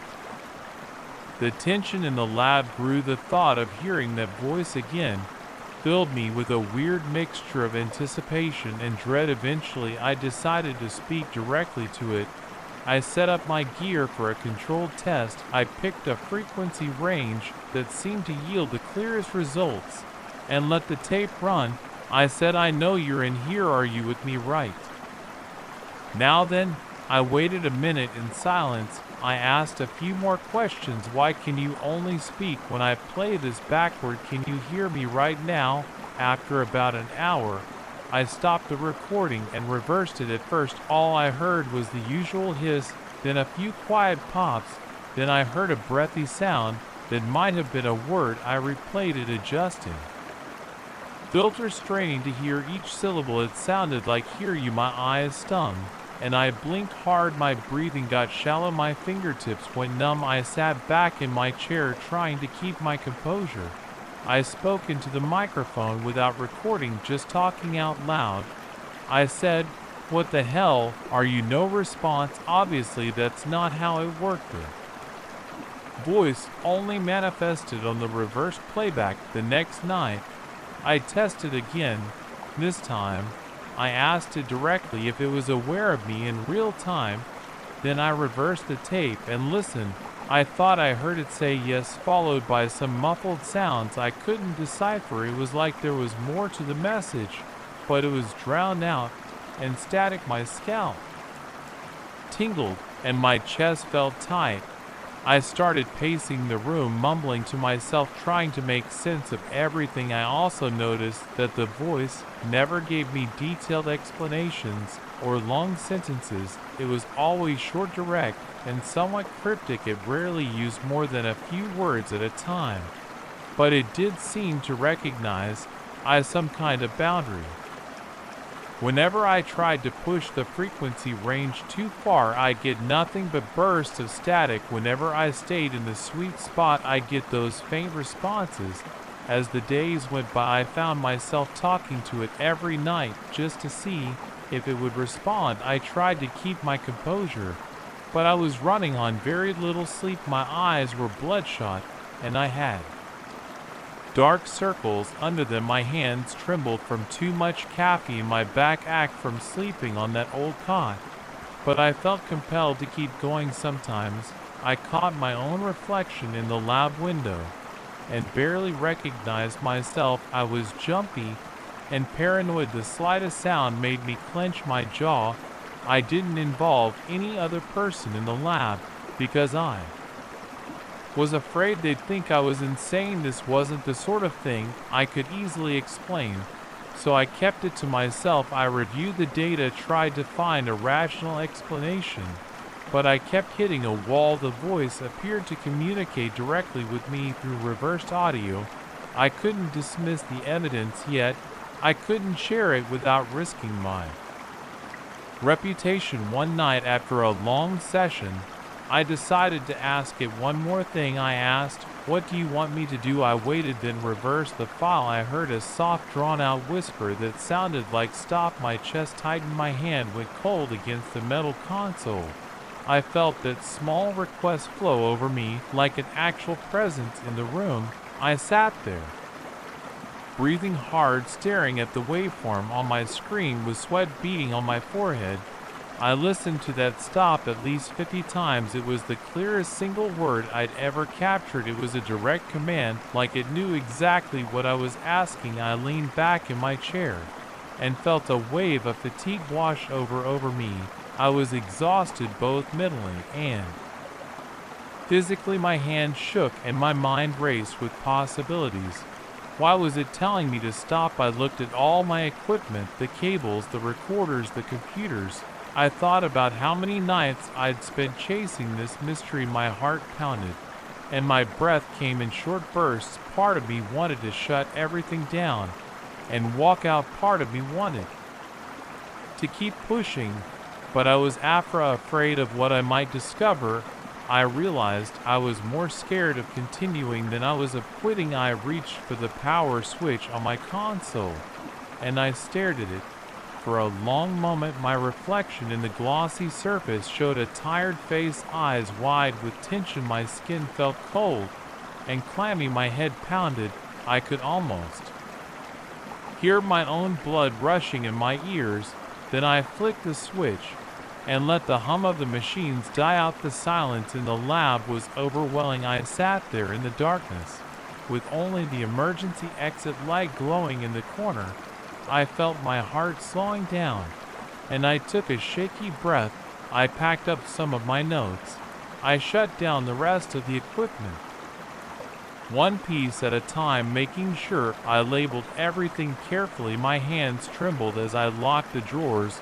I looked at the console for a final moment, remembering all the nights I'd spent capturing those reversed voices. Then I walked out of the lab, leaving it dark and quiet. On the ride home, I kept thinking about that single word, stop. My mind was stuck on the idea that maybe I'd gone too far, maybe I'd opened a door that shouldn't have been opened. I felt relief though, because I finally made a decision to walk away, at least for now. The next day I emailed my colleagues, told them I needed some personal time and stepped back from the project. I just said I'd hit a wall with my mind. Experiments for weeks. I avoided any new recordings. I wouldn't even play back the old files. I kept everything stored on a separate drive locked in my desk. Every once in a while I dream about reversing an audio track and hearing someone whisper my name. I'd wake up sweating, feeling my heart pounding, checking my surroundings to make sure I was alone. But over time, the fear started to fade, replaced by a cautious sense of curiosity. I still have all the original data, the tapes, the digital recordings, the logs of every question and answer. Sometimes I think about going back in there, setting up the equipment again, and asking more questions. But every time I get close to doing it, I hear that one word in my head, stop. So far I've listened. I don't know if that's the right choice, but it's the one I've made. And that's the entire story of how I began picking up voices in my reversed recordings, and why I decided not to push any further. It still makes my skin crawl but that's exactly what happened, and I'm not eager to relive it anytime soon. I never believed anything strange could happen in a dull place like this. I clean floors, fix light fixtures, and tighten leaky faucets all day. That's my job. I'm just the janitor here at the Crestfield building, an old apartment complex in the middle of the city. Most people pass by without giving it a second look. It's tall, worn out, and looks like it's hiding a few secrets. But I never cared. At least I didn't care until I found out what I could hear through the walls. I discovered it on a Wednesday night around 8. The hallways were quiet because everyone was in their apartments. I had a few tasks left: sweep the stairwell, check the boiler room, and make sure the trash was taken out. I was on the 5th floor next to apartment 5C when I heard a noise, like muffled voices coming through the wall. I thought it was someone arguing inside 5C, so I moved closer. I pressed my ear to the wall. I felt the rough paint against my skin. It smelled a little like mold and old plaster. I expected to hear some random conversation, maybe the TV. Instead, I heard two voices I didn't recognize, and they sounded odd. Their tone was old-fashioned, like an old radio drama.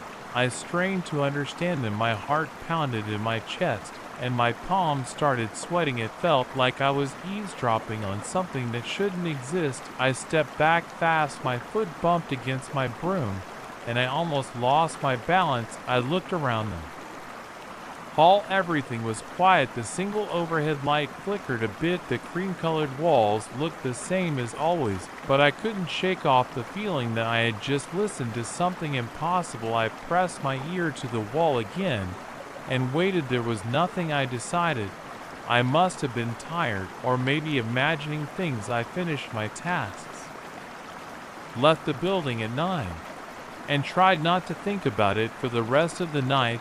The next morning, I came at around 7. I always do a quick walkthrough to see if anything needs urgent attention. The building has 6 floors plus the basement. I started on the first floor, turning on lights and checking that the exit sign were working. When I reached the 5th floor hallway, I noticed the paint near apartment 5C looked different.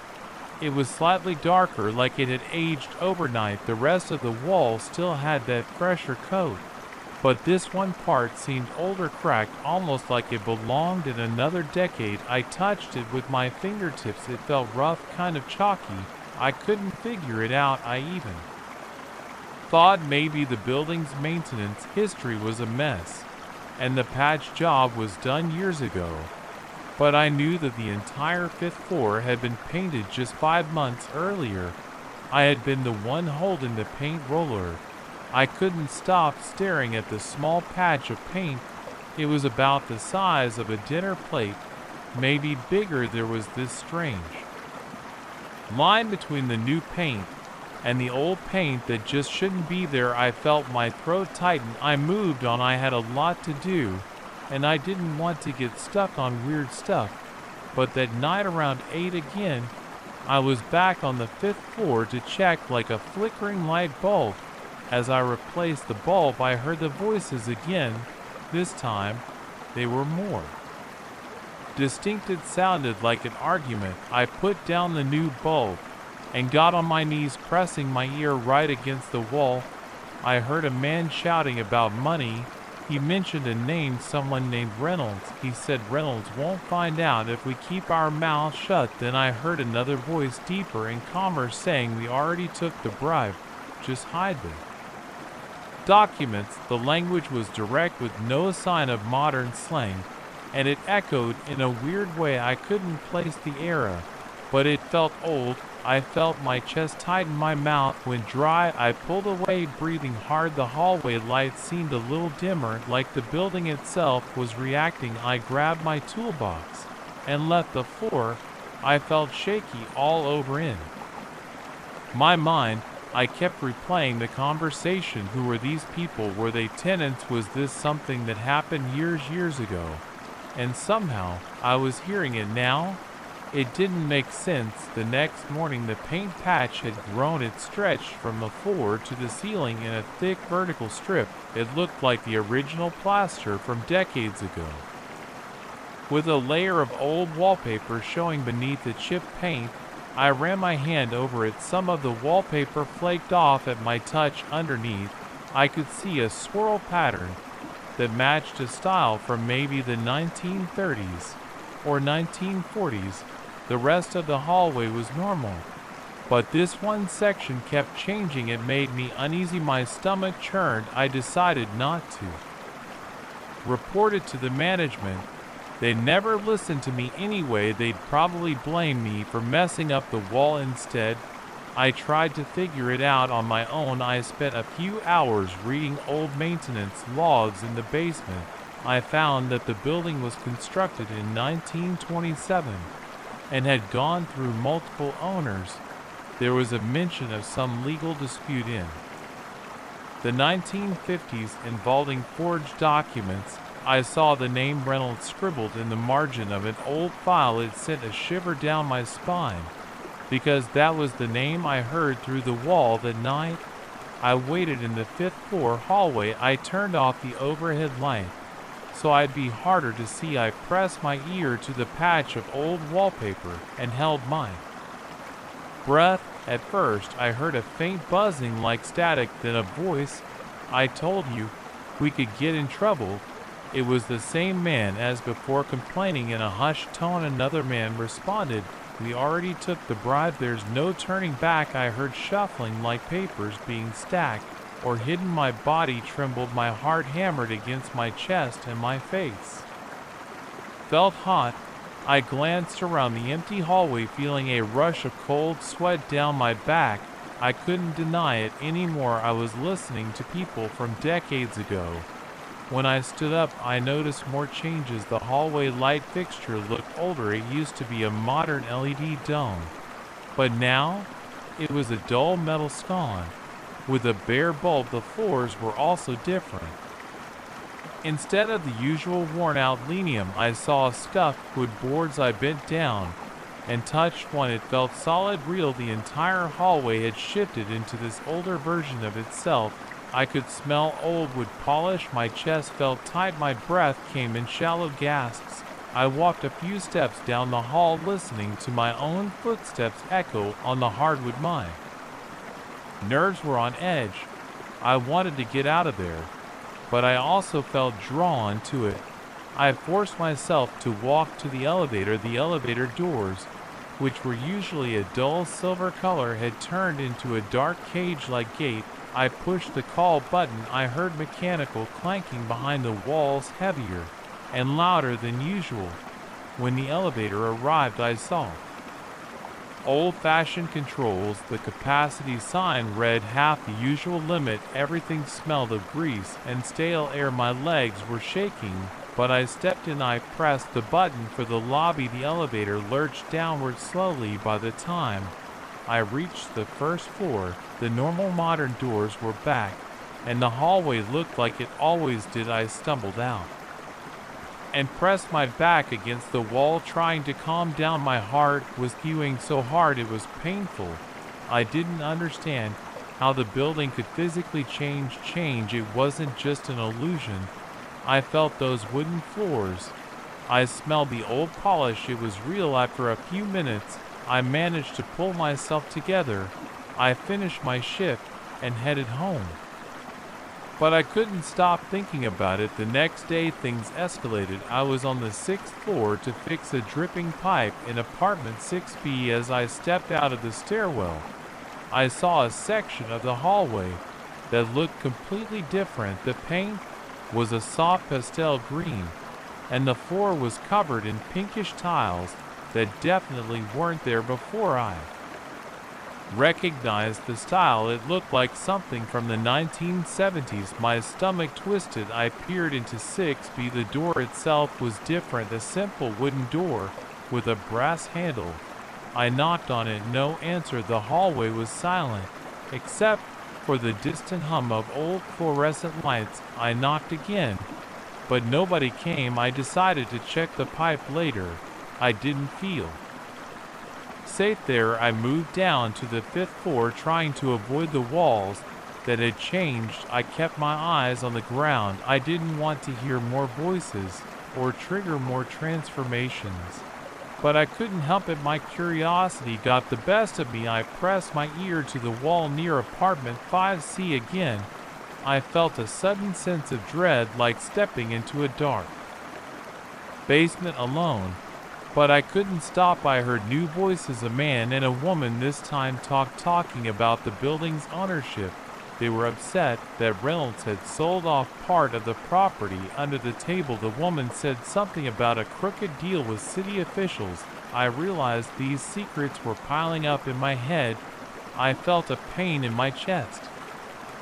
My breathing turned shallow. My hands trembled as I stood up. The hallway changed again. Right in front of my eyes, the fluorescent lights flickered out, and I saw old-fashioned pendant lamps hanging from the ceiling. The air smelled like cigar smoke and musty carpets.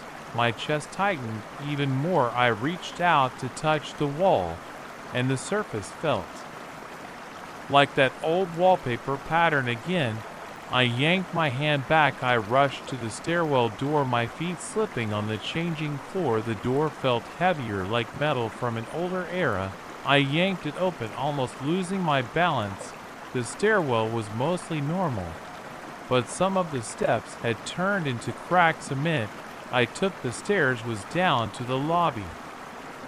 2 at a time, my heart pounding. When I got to the lobby, I saw the front desk was still modern, with a computer and a phone. I took a deep breath. My throat was dry and I wanted water, but I was afraid to stay in the building any longer. I left early. I went to a nearby diner, ordered a black coffee, and tried to calm down. My fingers wouldn't stop shaking. I kept thinking about the voices and the changes. It was like each conversation I heard pushed the building deeper into its own past. I had no clue how to stop it. The next few days, I avoided the walls. I focused on my tasks, changing light bulbs, unclogging drains, sweeping stairwells, and emptying trash. But the changes followed me each time I walked into a new hallway. I saw old wallpaper, antique lighting, or even outdated room numbers. Some doors had switched back to older designs, while others stayed modern. No one else in the building seemed to notice. Tenants walked by staring at their phones, not paying attention to the peeling wallpaper or the flickering old bulbs. It was like I was the only one seeing it. One afternoon, while I was checking the boiler in the basement, I noticed rust on some of the pipes that I'd replaced last year. Those pipes should have been brand new now. They looked ancient. I listened carefully. A faint echo reached my ears. I could hear footsteps above me, but they sounded heavy, like boots on hardwood floors, not the usual footsteps on linoleum or carpet. I felt sweat trickle down my temple. My neck felt stiff. I realized the entire building was slipping back in time, piece by piece. I tried telling the building manager, Mr. Gray, that something strange was happening. He shrugged it off. He said, "It's an old building, you know, weird stuff happens." He laughed. I asked if he noticed the wallpaper on the 5th floor. He hadn't. He said I was making a big deal out of normal wear and tear. I knew he wouldn't help, so I tried to keep my head down. But one evening, as I was collecting trash on the 4th floor, I heard a distinct crash of glass from the hallway behind me. I turned around and saw a broken light fixture on the floor. But it wasn't the modern fixture. It was an old brass lantern with shattered glass panels. I felt my chest tighten again, and I almost lost my balance. The overhead light that replaced it was flickering. I crouched and tried to clean up the broken glass, my hands shaking. Suddenly, I felt a presence behind the wall. It was like someone was breathing near my ear. I froze. I held my breath, then slowly put my ear against the wall. I heard that same group of voices from before, talking about bribery, forging documents, and threatening each other. They were louder now. Like the walls were thinner, my heart pounded in my throat, my pulse raced. I couldn't ignore it. I couldn't focus on anything else. The tension made my muscles tense up and my palms felt clammy. I wanted to run, but I stayed. I listened. They said the building had been used for secret financial deals, and that certain floors were remodeled to hide evidence. The man, with a calmer voice, insisted they had to keep everything quiet or risk losing the entire property. The woman said they were all complicit. Then there was a long silence. I pulled back and noticed my breath was shaking. The hallway had dimmed again. The walls showed water stains. The air felt heavier. It smelled like dust and old cigarettes. The transformation was happening faster. I grabbed my cleaning cart and rushed to the elevator, hoping I could reach the lobby before something else changed. The elevator panel flickered. The numbers were old-fashioned. My reflection in the metal door looked pale and sweaty. I clenched my jaw and tried to stay calm. Every second felt like an hour. When I reached the lobby, the desk was still modern, but the floor was a checkerboard tile pattern that belonged in another era. My stomach churned. I stepped outside onto the sidewalk, leaning on a lamp post to steady myself. The outside world was normal. Cars passed by, people walked around carrying their groceries, laughing or talking on their phones. The building behind me, though, felt like it was stuck between different decades. That night, I decided I had to find a way to make it stop. I didn't have any big plan. I just wanted to stop hearing these voices. So I went to the basement. I grabbed a bucket of plaster, a few tools, and some paint. I headed to the 5th floor. I saw that the walls there had almost completely reverted to old wallpaper and chipped plaster. The wooden floor creaked under my feet. I knelt down and started scraping off the peeling wallpaper. My hands were shaking as I worked. Every scrape felt like I was digging into something forbidden. I plastered over the old section, covering it bit by bit. I felt the cold sweat on my forehead. My arms burned from the effort. When I finished, I repainted the wall with modern paint. I waited for it to dry, my legs sore from kneeling. I didn't hear any voices that night. The hallway stayed quiet. I touched the wall, testing it. It felt solid, normal. My stomach still felt like it was in knots, and my breath was shaky. But I felt a small relief. Maybe I had sealed up that connection. I tried the same method on the 6th floor. The next day, I patched up every suspicious patch of old wallpaper or plaster I could find. I sealed the cracks. I painted over them. I took longer than usual to finish my rounds, but I managed to cover most of the changes. Over the next week, I avoided pressing my ear to the walls. I focused on normal repairs. I even kept headphones in my ears, sometimes hoping that would stop me from catching any stray voices. The transformation slowed down. Less old wallpaper showed up. I didn't see as many antique fixtures. The floors stayed modern. I took that as a sign that covering up those spots was working. I still feel uneasy every time I pass the areas I patched. I keep expecting the old voices to burst through. Some nights I hear faint murmurs, but I try to ignore them. I haven't told anyone who would believe me. I just do my job, keep the walls looking fresh, and do my best to ignore whatever is trapped beneath the surface. I don't think it's gone forever, but for now, the building seems stable. I still get chills whenever I'm on the 5th floor. Sometimes I feel like the walls are breathing behind the paint, but I'm not about to press my ear against them again. I'd rather not risk it. All I know is that I never asked for this. I'm just a guy who cleans up after everyone else, and I stumbled on something I can't explain. If I leave, nobody will be here to keep the past from swallowing the entire building. I guess this is my responsibility now. So I keep a bucket of plaster and a paint roller in my cart at all times.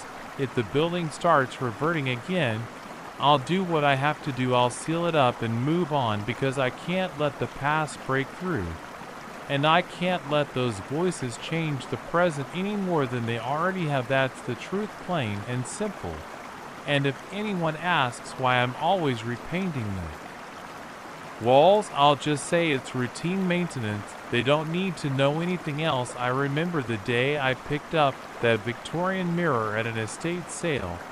I spotted it against a wall, half covered by a dusty sheet. The frame looked elaborate with ornate carvings of leaves and small floral patterns. I'm an antiques dealer, so I see old stuff all the time, but there was something about this mirror that drew me, and it felt heavier than I expected when I lifted it, and the glass itself had a faint, uneven quality.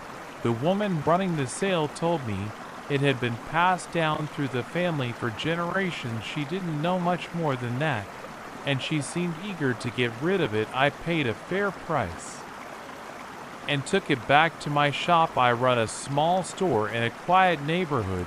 I get customers who are either serious collectors or casual browsers looking for odd pieces to decorate their homes. When I brought in the mirror, I propped it up against a wall in the back room. I planned to clean it, make a quick assessment of its age and condition, and then decide how much I might list it for. At that point, I just considered it one more item in my inventory. That evening, after closing up, I decided to polish the frame. It had a dark, slightly reddish tint to the wood.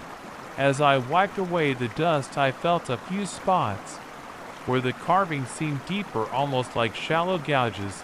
I shined my flashlight to see if there was any sign of wood rot, but it just looked old. There was a subtle chemical smell too, like old varnish, or maybe some old polish. None of that felt unusual. I see odd smells or textures on antiques all the time. After a few minutes of cleaning, I straightened up and caught my reflection. My first thought was that I looked exhausted. The shop had been busy that week, and I hadn't slept much. That's when I noticed something strange. My reflection seemed off by a fraction of a second. At first, I assumed I was just tired, or that the old glass was distorting the light. I moved my hand to my face and felt my forehead. A second later, I saw my reflection do the same thing, but it was too slow. My hand was already at rest against my face before the image in the mirror completed the movement. I stood there for a bit and tested small gestures, like a nod or a wave each time. There was a tiny delay. It was maybe half a second, if that. It was almost unnoticeable unless you stared. I tried to tell myself the mirror was just warped somehow, yet it kept nagging at me. I couldn't shake the feeling that something wasn't right. I set down my cloth and walked out of the room. I had a mild headache by then, so I decided to lock up and head home. The next morning, I walked into the shop a bit earlier than usual. I felt a strange urge to check the mirror again. I turned on the lights in the back room and glanced at it. It looked normal at first glance, just an old mirror leaning against a brick wall. I approached it carefully, like I was expecting it to jump out at me. I stood in front of it and raised my hand. The reflection copied me in time, so I figured maybe I had imagined the delay the night before I had to open the shop, so I left the mirror alone for most of the day.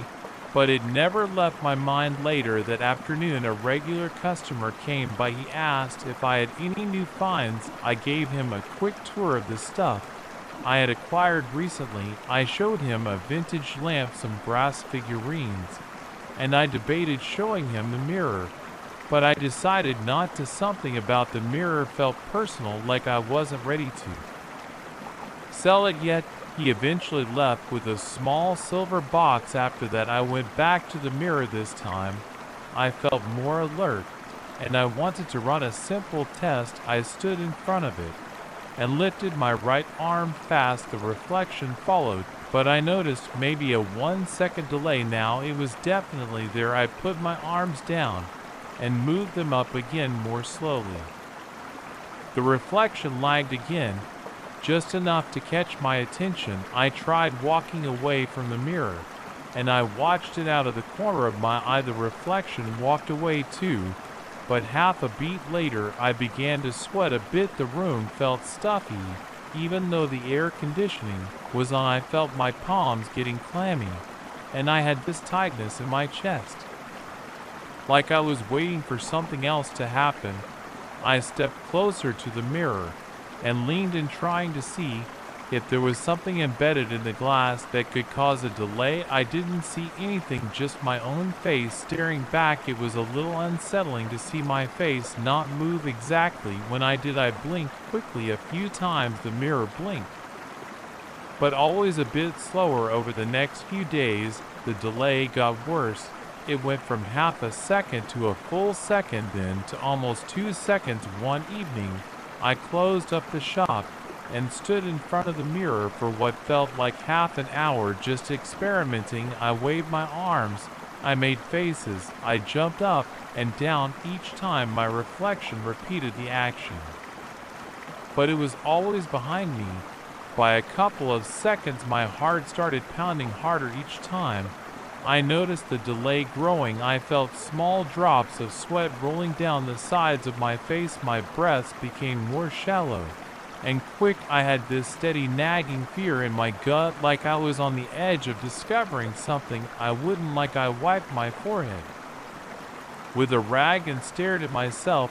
I felt a sudden urge to speak to the reflection, so I opened my mouth. My reflection only opened its mouth after I finished saying hello. Hearing myself say that word and then seeing the reflection respond late made me step back. I nearly tripped on a loose floorboard behind me. I decided to move the mirror into the storage room in the basement. It's a cramped space with concrete walls and a single overhead light. I wanted to hide it away until I could figure out what was going on. I lugged it down the stairs, feeling the weight in my arms, and propped it against a wall near some wooden crates. I covered it with a piece of fabric and walked away. My hands were shaking by the time I locked the basement door.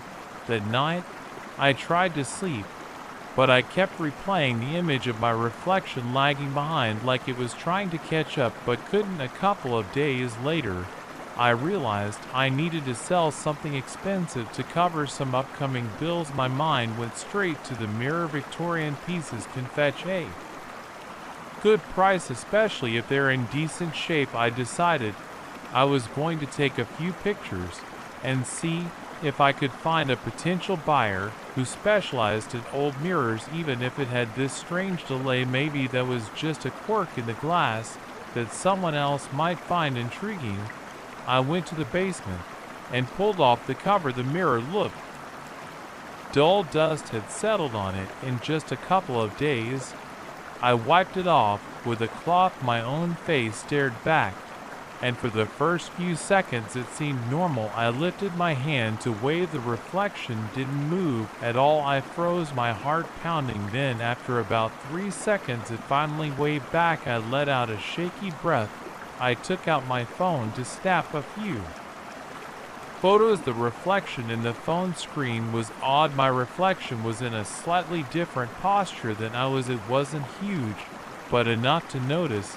I raised my phone to shoulder height, but in the mirror my reflection's phone seemed to be a bit lower, near chest level. I wanted to see if the photos captured that difference. I snapped a series of pictures, but when I looked at them on the phone, I only saw a still image of me taking a photo. It didn't show any delay. Obviously photos wouldn't catch a timing difference. I decided I had to see if the reflection would ever do something I wasn't doing. Part of me wanted to end this whole thing, move the mirror out of the shop, and forget I ever bought it. Another part of me had this strange curiosity. Could a reflection really move on its own? I stared at it for what felt like an hour, though it was probably just 10 minutes.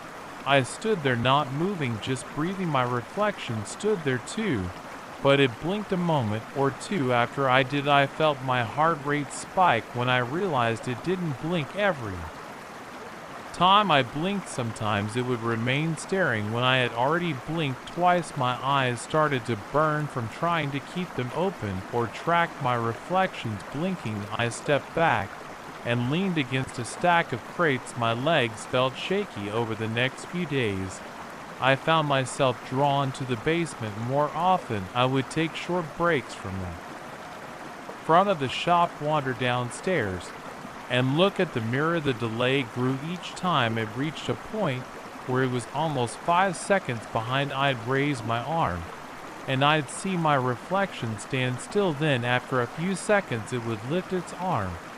When I dropped my arm, it stayed there, arm still raised for those same extra seconds before mirroring mine.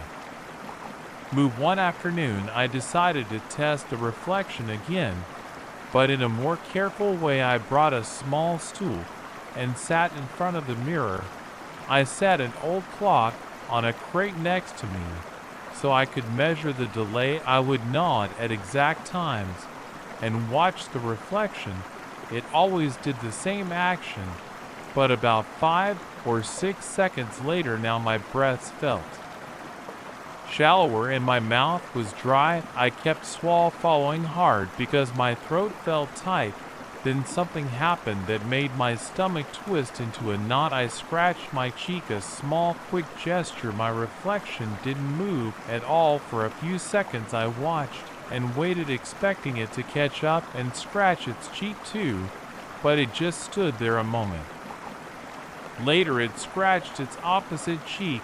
I felt a burst of heat rush to my face, like a sudden flush of adrenaline. My reflection was doing a similar gesture, but on the wrong side of its face. My mind started racing, my pulse throbbed in my ears, and I could feel my hands trembling. I stood up, nearly knocking over the stool. I paced around the basement, trying to calm down. I kept sneaking glances at the mirror, but for a few minutes it just stood there, matching my general posture if I stopped moving, but never at the same time. I decided I needed to get some fresh air, so I hurried up the stairs and slammed the basement door. I stood in the hallway, leaning against the wall, taking big gulps of air until my heartbeat slowed. I tried to tell myself it was some sort of optical illusion.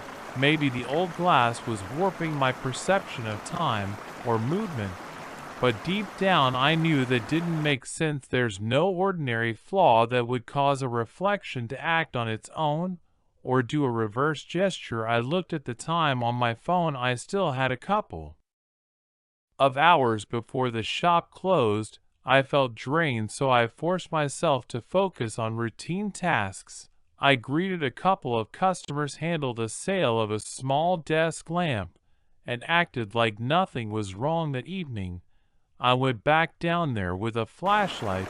The overhead light in the basement is weak, and I wanted a better look at the mirror. I approached it slowly. My reflection was waiting, but it felt like it was looking at me before I even got in front of it. I moved the flashlight beam across the surface of the glass, checking for cracks. I didn't see any. The surface was smooth and intact. I decided to test it again, so I nodded and waited. I counted 8 seconds before the reflection nodded. The delay was getting longer every day. I tried waving. After about 10 seconds it waved back. My stomach was churning, and I started feeling lightheaded. I was about to turn away when my reflection gave me a slow smile. I didn't smile. My mouth was shut tight, and I was breathing through my nose. I felt ice-cold sweat breaking out across my forehead. My legs felt locked, and for a moment I thought I might collapse. I turned off the flashlight and backed away, keeping my eyes on the mirror. Even though I could hardly see it, I turned on my heels and practically jogged up the stairs. I locked the basement door and went straight to my small office in the shop. My hands were shaking so hard I could barely unlock my office door. I stepped inside, sat at my desk, and tried to steady my breathing. I didn't sleep well that night. My bed felt too soft, my pillow felt too hot, and my mind kept replaying the image of that crooked smile. The next day I arrived at the shop with a plan. I was going to get rid of the mirror. I didn't care if I made any money off it. I decided to drive it to the nearest auction house and let them deal with it.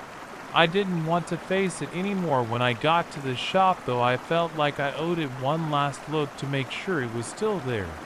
And not doing something else, I forced myself downstairs.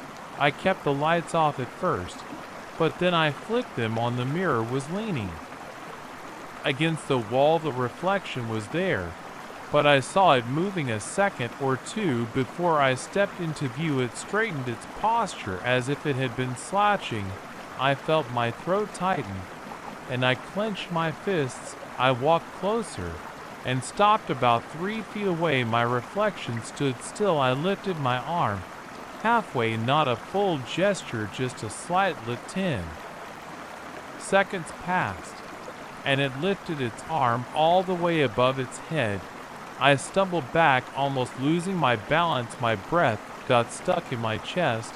I was done.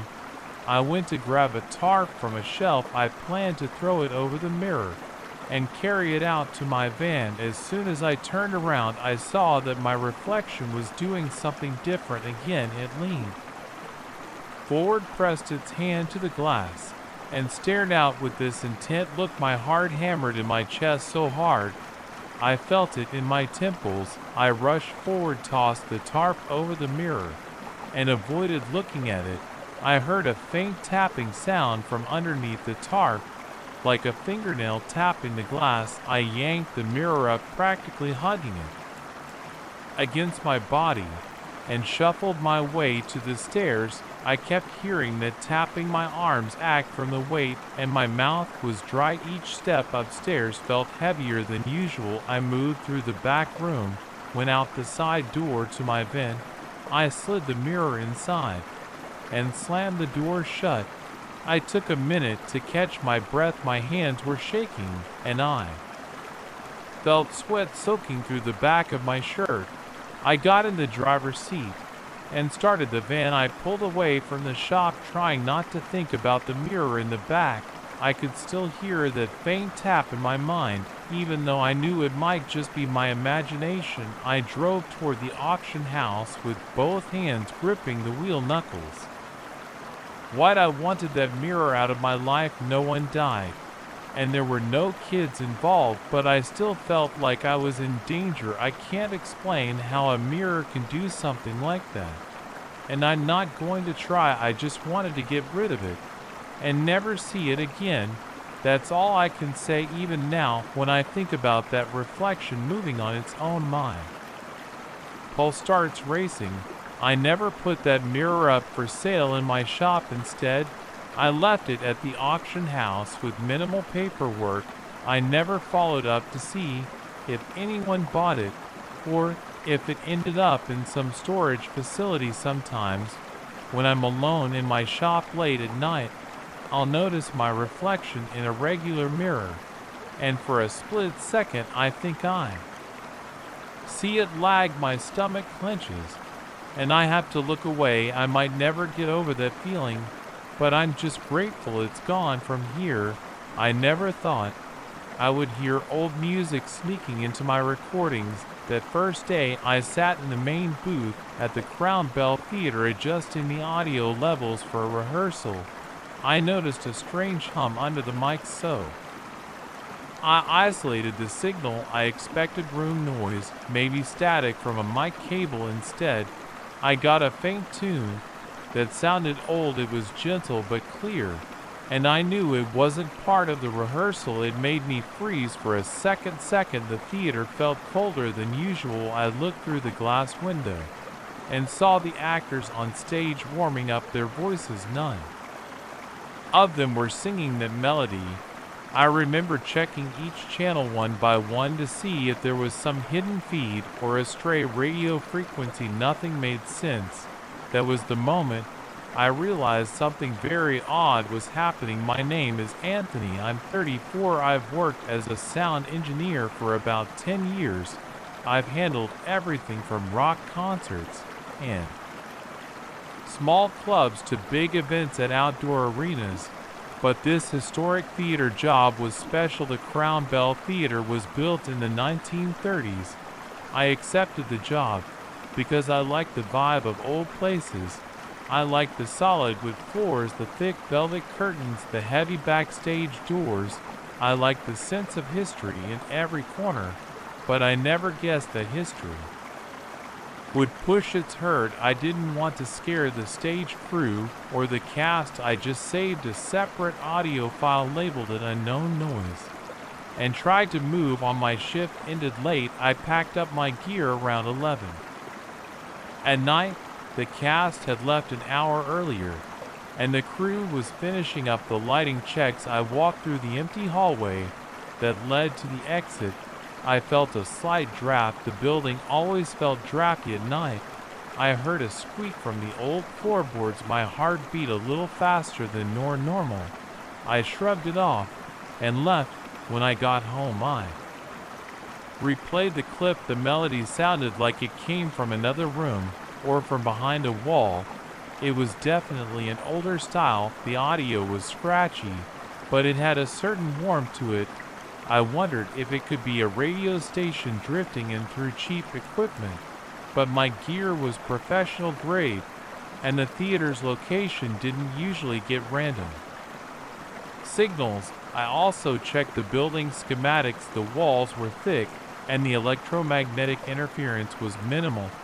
I tried to stay calm. Maybe there was a logical explanation, like a forgotten speaker hidden somewhere, yet something felt weird. I couldn't let it go. The next morning, I arrived early.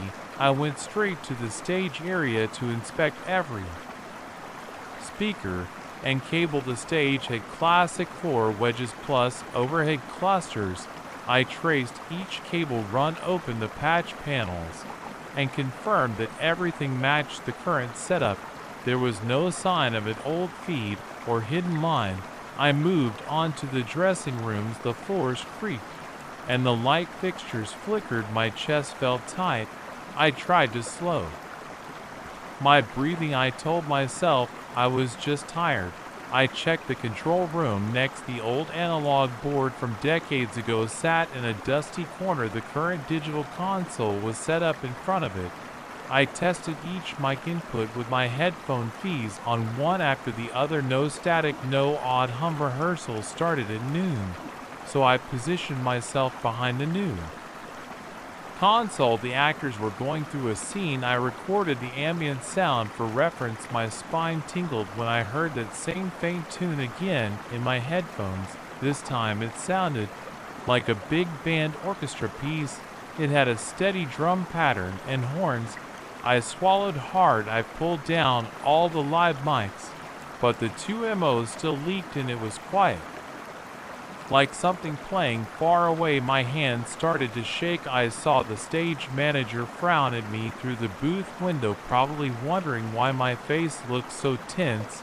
I pretended everything was fine. During a break, I listened to what I had recorded. The music faded in and out about 5 minutes total. It reminded me of those old radio broadcasts from the 1940s. The horns were crisp. The vocals, if there were any, were too soft to make out, but the style was clear. I decided to talk to Gary, the production manager. I waited until the actors left for lunch, then I cornered him by the backstage staircase. I kept my voice low. I told him about the strange music. He looked at me with confusion. He asked me if I had messed up the channel routing. I said no. I explained the thorough checks I did. He shrugged. He said the theater was old and weird stuff happened. Then he walked away like he had better things to do. I spent the afternoon avoiding conversation. I listened closely. During each scene, the old music slipped in a few times, never loud, never consistent, but it was there it blended with the present-day lines, creating a weird overlap. I recorded everything. By the time rehearsal ended, my nerves were on edge, my shoulders felt stiff, my mouth was dry. I shut down the gear and saved the files. I told myself I would figure this out. After hours that night, I stayed behind. After everyone left, I set up a few ambient mics around the auditorium. I ran cables to the booth, locked the doors, and sat alone. The air felt thick, like there wasn't enough circulation. I sipped water and waited. Around 10, I heard a faint piano scale. I checked my monitors. The sound definitely came from the channels. I set up. I got out of my seat and walked down the aisle. My shoes clacked on the wood floor on stage. It was quiet. I felt a chill on my arms. I walked behind the curtains. Nothing. The backstage corridor was empty. I returned to the booth. On playback, I heard about 30 seconds of a piano tune. It sounded old-fashioned with a slower tempo. I felt my stomach tighten. I rubbed my eyes. This wasn't feedback or interference. It felt like I was picking up actual performances from a different time. I started thinking about old shows the theater hosted. I recalled reading a plaque near the lobby that mentioned famous big band performances in the 1940s and 1950s. My mind raced. I tried to focus on concrete tasks. I labeled the clips, checked the waveforms, and looked at the frequency analysis. The signals fell within normal audio ranges, but they had a distinct timbre that matched older recording equipment. It confused me. I felt sweat collecting on my forehead. I decided to keep going, so I pressed record again and left it running. About an hour later, I heard a brief burst of applause in my headphones. I almost jumped out of my chair. I didn't see or hear anything in the theater itself. The place was dark. I only had a few dim lights on. I felt like someone was watching me, but I saw nobody. I walked around the seats, shining my phone's flashlight. Rows of old wooden chairs, silent, no sign of anyone. My heart thumped, my breath felt shallow. I tried to calm down by focusing on the basics. I was alone, I was safe, and I had a job to do. I returned to the booth and listened again. The recording had crowd noise, clapping, and a faint cheer, like an excited audience from many years ago. My hands felt clammy, my eyes watered. I didn't know what else to do, so I stopped the recording and packed up. I didn't want to spend the night there. I went home and listened to all the files I had gathered. There was a pattern. Each clip had a different style of music. Some had big band elements, some had classical piano. One had a snippet of what sounded like an old show tune. The applause and crowd noises matched older performance styles. There were no modern elements. This was definitely not the current cast. I felt uneasy. I decided I would share the files with a friend of mine, Daniel, who also worked in audio. I wanted a second opinion. We arranged to meet in a coffee shop near the theater the next day. We sat in a booth with our laptops. I handed him my headphones, and I played a few of the tracks. He looked at me with wide eyes. He said he had never heard anything like it. The recordings weren't typical radio interference. He recognized the audio signature of older equipment, like vintage ribbon microphones or older analog mixers. But there was no good explanation for how that signal appeared in my modern gear. He asked me if the Crown Bell Theater had any broadcasting system that might still be active. I told him no, not as far as I knew. He shook his head. He looked nervous. I asked him what I should do. He shrugged and said he'd probably collect more evidence, maybe interview older staff. After lunch, I returned to the theater. I approached an older custodian named Frank, who had been working there for a long time. I asked him if he ever heard strange music after hours. He paused. He looked at me for a moment. Then he said he'd heard weird sounds in the hallway, sometimes usually after midnight. He said it didn't bother him, so he never reported it. I felt my stomach clench again. I asked him if he knew about old shows that might be connected. He said the theater used to hold variety nights in the 1950s with dance bands and singers. He said many of them were popular back in the day. I thanked him for his time and went back to my booth that evening. I had to work late again. The production was wrapping up, and they wanted final tweaks for the next day's rehearsal. I stayed alone in the control room, checking levels around 9 p.m. I heard footsteps in the corridor behind me. I turned around, but no one was there. My pulse sped up. I stood up and looked around. The hallway was empty. I stepped outside the control room, walked a few steps, and listened. The floor squeaked. The air smelled musty. My ears rang. I called out, "Hello," no answer. I felt the hair on my arm stand up. I went back inside and closed the door. I told myself the building was gold and everything creaked.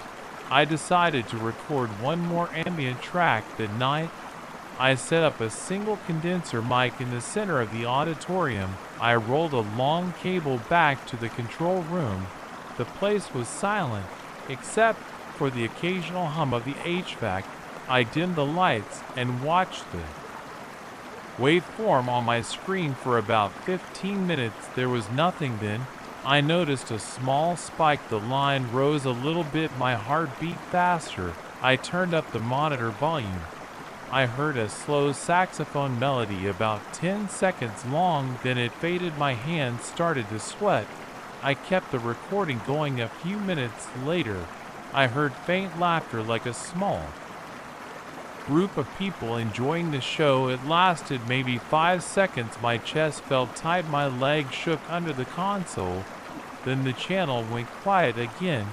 I saved that file and played it back immediately. It was clear saxophone laughter, no distortion. I couldn't explain it. I stared at the empty stage through the booth window, dark seats, empty aisles, but my monitors had just picked up a short performance. I felt a wave of dread. I packed up my stuff, folded the cable, and turned off the lights. I closed up the booth.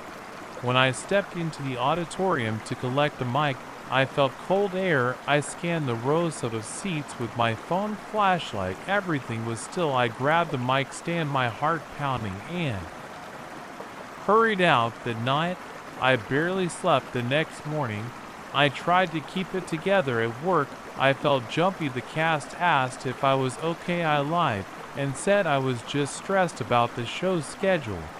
I went about my tasks, adjusting levels for the dress rehearsal. During the run-through, I captured more bits of old music. One section overlapped with a present-day dance routine. It created a weird dissonance in my headphones. I felt elated, but I kept recording. After the show ended, I stayed in the booth to listen back. The old music was right there again. It sounded sharper, like it was mixing with a live performance in real time. The cast had no idea. I realized I couldn't handle this alone anymore. The next day, like and subscribe for 4